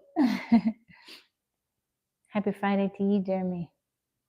Yeah, if I were to become famous, right? Tabbyland will become well known. I start making good money. Guess what? Mike and Brent gonna be on the payroll. I need you guys to be with me. Y'all know how to handle folks. I don't know how to handle folks.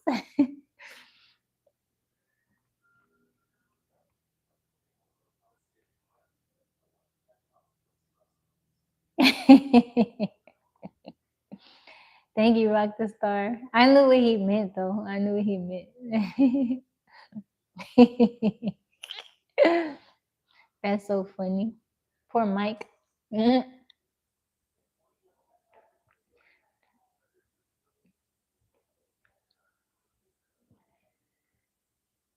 Oh, thank you, Bowman.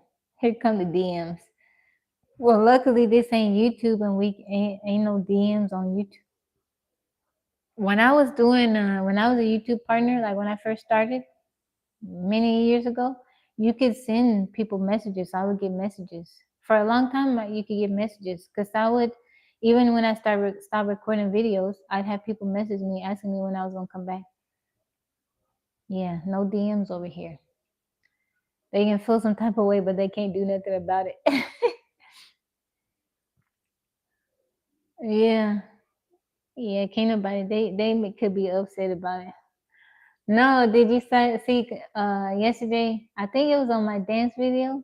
Russell asked me for my autograph, and then he put a picture of a marriage certificate in there. He's like, "Can you give me your autograph?" That dude. I said, "Russell, you ain't slick."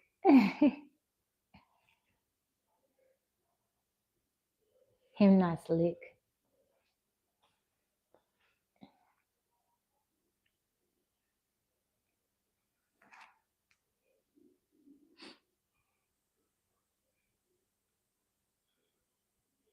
Oh, my phone died.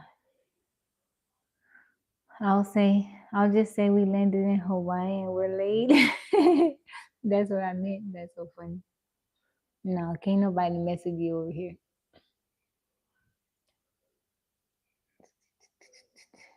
Thank you, Mike.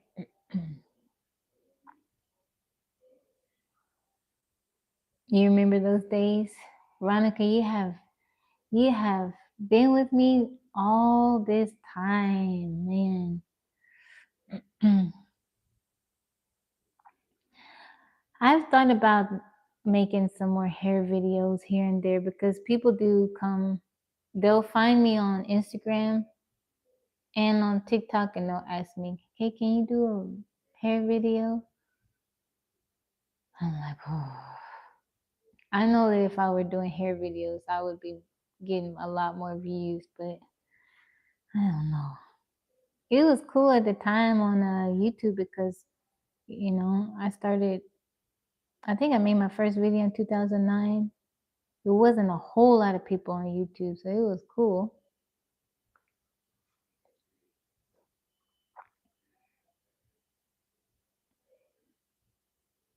But I liked it. And it's funny because Yaya she remembers, like when I came on TikTok and started making content. She's like, "Mom, it's kind of nostalgia for me because I remember being little watching you, make videos." I am so glad though that I have those early videos when I was on here because I get anytime I want, I can go back and look at little Yaya. She was so funny. Like that one video where I was doing my outfit of the day and I knocked over her easel. She was like, "Oh my gosh, pick it up. Look what you did." I told her, "Say bye, Yaya." She was like, "Bye, Merry Christmas." Um, I wasn't bored. I kind of got tired of the comments. I didn't want to check the comments. I got tired of people.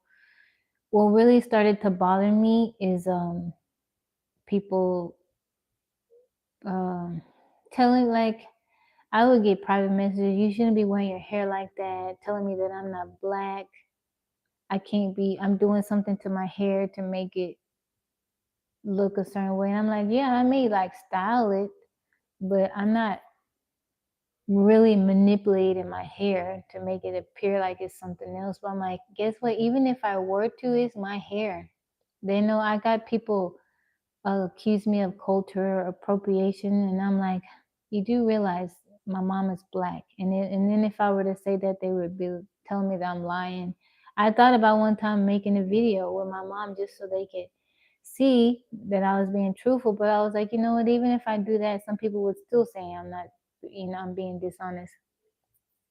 I just got tired of it.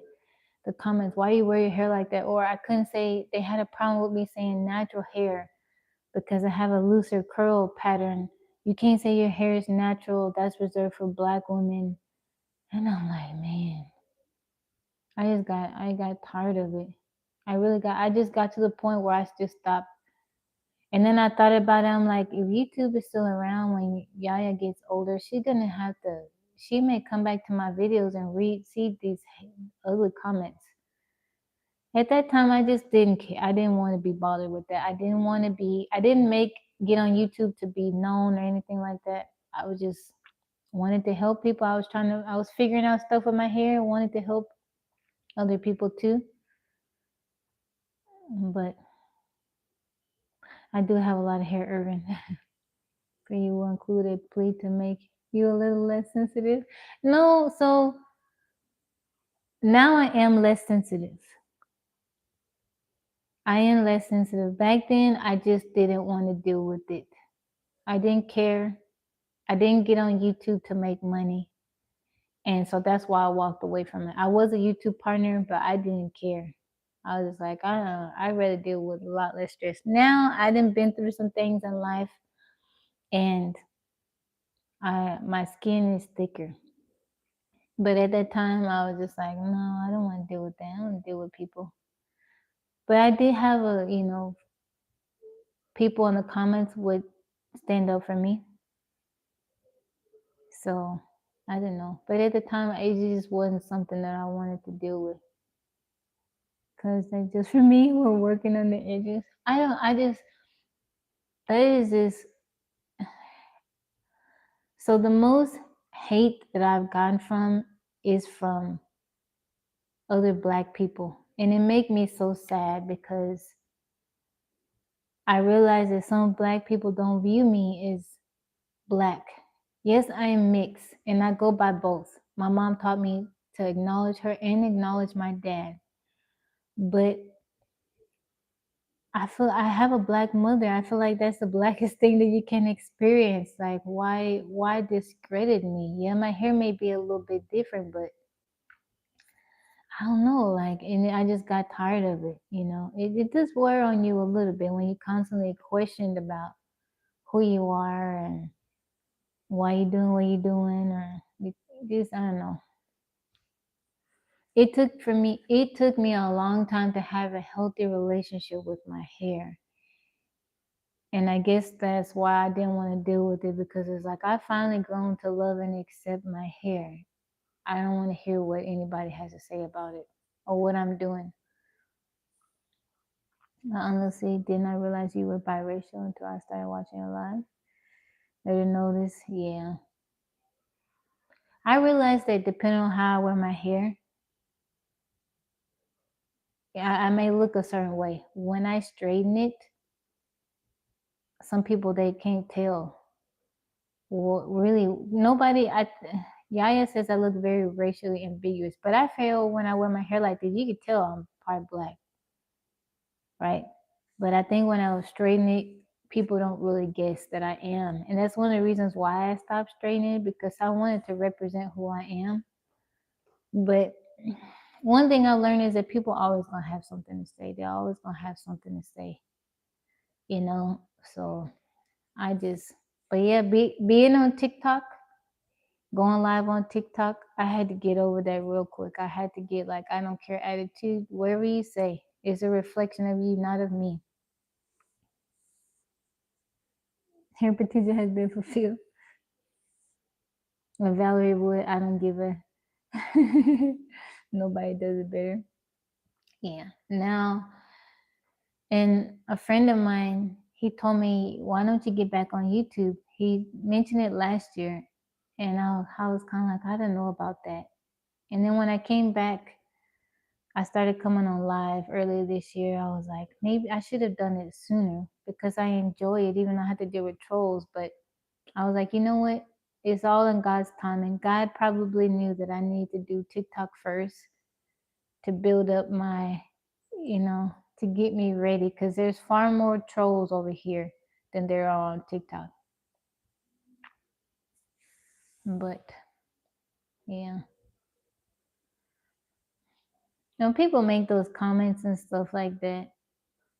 They're just, everything that's inside, whatever it is that they're dealing with on the inside, is just coming out, and they directing it towards me. So I don't let it bother me. I don't let it bother me at all. I keep having a good day.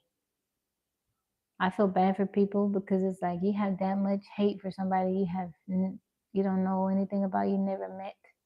It shows the amount of darkness that exists within certain people. Black people question my blackness to this day, even though I'm. So Veronica, when I did my ancestry, right, and I read my results on TikTok. I had 100 and something people in the live. I had a lot of people in the live that day. They were all listening to my results, and some of the people started getting upset. And Mike was there, and he was like, "Why are you guys surprised? She told you what she was before she did the test." And so maybe, I was surprised that it wasn't just kind of like 50-50 down the middle. There's a little bit more European in there than I knew about because my mom's side is Irish and she has some Lithuanian. So I was a little bit surprised, but I'm still me, No matter what I am, I'm still me. But some people were a little upset. They were calling me an immigrant, a foreigner. I know people were saying weird stuff. I'm like, I'm born in America. Yeah, come in different flavors. I look at it like that too. I don't know. People can be so strange. But it's like, why does it matter? Thank you for the comment, 2355. I don't know. It don't matter. I think everybody, I don't care about people's races, what they look like. Everybody, every culture, race is beautiful. I'm doing good, amazing. Made me laugh. Yeah. So you're immigrant? I'm like, oh, I get the same thing, light skinned guy, but I am as black as the ace of spades, culturally, educated, religiously. I just, I've dealt with my entire life, but I feel bad for Yaya and Yo-Yo because they deal with it, You can tell how Yaya pronounces certain words that there's a black influence. And people have questioned that. And it's like, I tell her sometimes, you tell people that you got a black grandmother, that you grew up around your black side of the family. But it makes me, both of them, I think when they were much younger, they felt more like they identified and they gravitated to blacks. But throughout time, because of how they were treated, it's changed a little bit and they're a little bit more reserved. They know that, okay, I may want to talk to them, I may want to interact with them, but they may not always want to interact with me. And it's so sad. I'm doing good, amazing. It's so sad. Like, I never forget when Yaya was in kindergarten. Um, she had this friend, it was a black girl, and she loved the little girl. Sometimes I would go to her school and just park and watch her because they would take him out on the playground after lunchtime. And Yaya and the little girl would just be holding hands, just skipping. And sometimes the little girl would get bullied, and Yaya would stand up for the girl. And she just was, that was her friend. And I remember at the end of the year when they had like the little graduation and stuff like that, Yaya wanted a picture with her. And the parents said no. They were like, no, and they just kind of like turned Yaya away. And I'm like, why would they do that? What was the reason for it? She took pictures with others, but she took pictures with other black kids, but she couldn't take a picture with my Yaya. It don't bother me at all, though. When people question me, I use it as an opportunity to educate people. I realize it's different from both my parents are black. Yeah, I don't know. But Yaya, she dealt with a lot of bullying. She dealt when she was running for a track team. It was predominantly black. It was like her and then one other. It was a little boy. I believe he was white. She just got bullied so much. They messed with her about her English, told her that she couldn't speak English right. They told her they didn't like her skin color. It was just a bunch of stuff, and it was just so stressful. It was so stressful. I tried to talk to the coach. One little girl said that she was gonna bring a knife to practice and stab Yaya. And eventually, like she ran, I think for 2 years, either 2 or 3 years. I think 2 years. I can't remember. But eventually I pulled her off because I'm like, I cannot be like during the practice, I can go and I can sit and watch her, keep an eye on her. But at the track meets, they take him and I can't be in the waiting area when they're waiting for their races. And I was just always afraid that maybe something would happen to her. Maybe they would try to hurt her. So I just pulled her out. I'm like, I can't, it's not worth it. You're committed to streaming. I love it. Got the notification 2 hours ago. Oh yeah, I'm still here. I'm gonna be getting off here in a couple minutes. Behind that, those kids could be taught. Yeah, but it was just, I felt bad for her because, like, when we talk about it now, she says, Mama, I knew that they were making fun of me, but she said, I didn't know how to respond because at the time her English wasn't that good. So, but she could understand, but it was like trying to communicate back, she struggled with. And it's just like, I put her in that so it could be a fun experience, and she suffered. Yeah, they be, I want to go home. They used to make them run. She had to run a mile. They made the little bitty kids run just as much as the high school kids. She was struggling. It would be hot out there. She running. Yaya's races were long. She had the race walk. That was a little over a mile. All her events were long distance. But I tried to go talk to the coach about it. He would say, hey, no bullying, but he never addressed it specifically. And I'm just like, oh, I just got tired of it. I didn't even really know because Yaya wasn't saying anything, but my nephew, because he ran for the same track club, it was him and Yaya, and then my nephew, his sister started running. He's the one that told me, he's like, hey, Amy, you need to go down there because they're messing with Yaya. And when he was around, but he was much older, so he wasn't around her all the time. But when he was, he would let me know. It's like, Amy, you gotta go over there. They're picking on her. They're messing with her.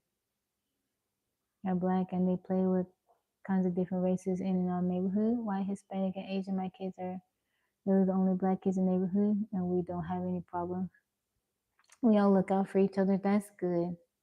But I realized that those kids, they had to be taught that at home. It wasn't just coming from thin air. Mackenzie was bullied because of her weight. That makes me so sad. I've seen that too, that kids that struggle with their weight, they get bullied. They get really, really bullied. Whether if you're on the extreme, okay, like with Yaya, she is very, very thin. She's considered underweight, but that's just her body type. I was considered underweight. I'm a little bit bigger now, but I think the doctor says I should weigh more than I actually weigh. I feel fine. Yaya is very, very thin. But she's just naturally very, very thin. And people make comments. Sometimes they stare if she's wearing certain clothing. And it's like, why is it like that? But I've seen people that struggle with their weight. They get bullied, people stare, they make little comments and stuff. And it just makes me so sad. A lot of people, it's not a fact, like people look at others that might have excess weight and they say, oh, they're just lazy. But sometimes people have health issues. Women deal with hormones. They could be working out, they could be going to the gym, they could be doing all these things. And if you have thyroid issues, if you have stuff going on, it can make losing weight much harder. But it's like, why is there, we should be celebrating, encouraging each other. It just makes me so. I hate bullying. You eat tacos or food on the side. I have wondered where does this woman? No, tons of food. Mike said that he's like, you always eating something. I move around a lot. I don't now. I don't eat a whole lot. I eat candy though. I'm eating pastry. You see this? I'm not gonna eat all of this when I get off the line. Well, people have different, um, you know, what is it? Metabolism. Why I don't? You celebrate people. You celebrate people. Hey, stop, stop, morning. Every time I'm in the kitchen, Tabby in the kitchen eating up all the food. I like the sweets. I like the sweets. But I'm firmly I don't like the body shaming. We're all beautiful. We're all different. Just think how boring it would be if we all looked the same. We were all shaped the same. I don't like that. I don't know. Eating up all the food. And it ain't always fun. It ain't always fruit. Nah, I don't always eat fruit. I eat all kinds of stuff. Fruit roll-ups. I haven't been eating fruit roll-ups. Haven't been drinking Coke. I'll be wanting one. But I haven't been drinking no soda. But that I had to be mindful of that. There went some of my calories with the soda.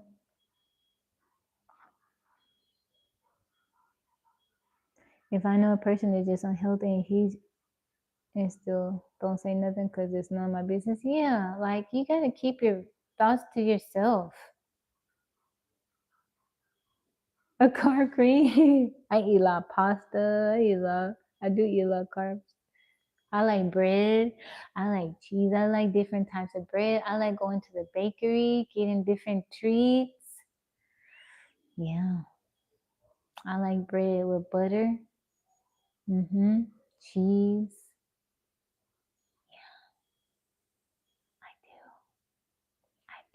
I do. I enjoy treats. I like warm food. You know, only thing I eat cold is fruit, but I like stuff to be warm. I like my drinks to be warm. I like bread to be warm. I like all the warm stuff. I like different type of cheeses. Yeah. A Thursday night poetry poem in there somewhere. I told you guys when I was little, well, before I started walking, I was chunky. That's why they called me Miss Piggy. But in my defense, my mom started giving me cow's milk.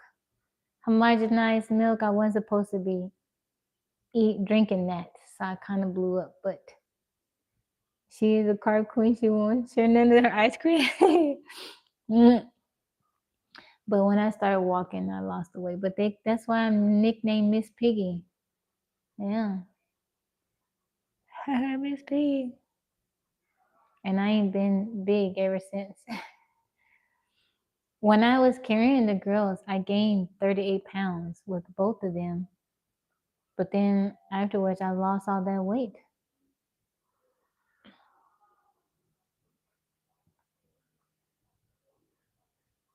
Miss Piggy, yeah. They call me Miss Piggy because they said I look like the Miss Piggy from the Muffet Babies. Sometimes my sister, she still call me that. And people like, Miss Piggy, where? Who are you calling Miss Piggy? Miss Piggy. You know Miss Piggy from the Muffet Babies? Likes fruit, and that's just a fact. But eating that sugar ain't making her fat. Yeah, I like fruit. I like a lot of fruit. I like raspberries. I take the raspberries and I put them on my fingertips like this, and then I eat them. I like strawberry. I like all the berries. Thursday point, I like all the berries. I like dragon fruit. I like figs.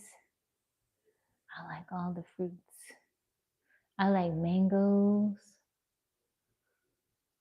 All the sweet stuff.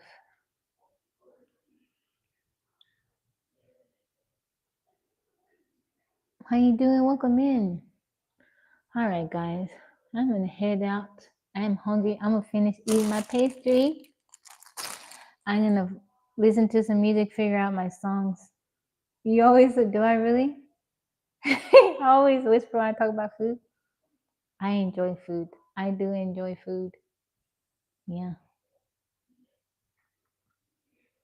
I enjoy food. We all enjoy food. My mom enjoy eating. My mom is a foodie. Yaya a foodie.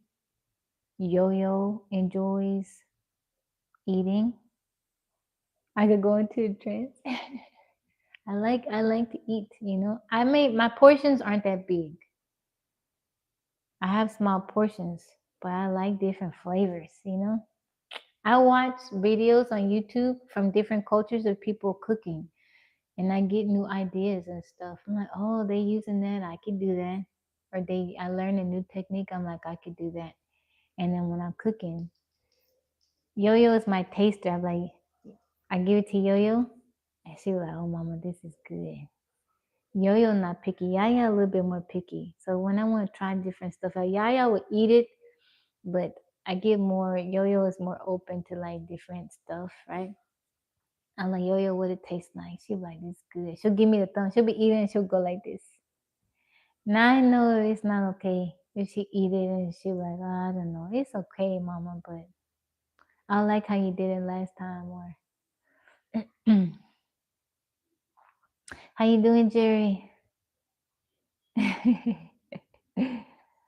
like all the candies. I like chocolate. I like dark chocolate, caramel. I ready for this, bro. I like all the stuff. I'm gonna head out too, guys, so I can get ready for tonight. I hope everyone has a wonderful and blessed day. Thank you, No Ego. I appreciate the compliment. I'll be back. Well, I can't dual stream tonight because we're gonna be doing karaoke. But thank you, Mike. I appreciate you today. But maybe I'll come back on during the day and play the word game. So if you enjoyed hanging out with me, make sure you turn your notifications on. I hope everyone has a wonderful and blessed day. Thank you to my mods. Thank you, Mike. I appreciate you. All right, guys. I'll see you. Veronica, if I don't see you, then I hope you have a lovely, wonderful Mother's Day. All right, guys. I'll see you guys later. Blessings, everybody.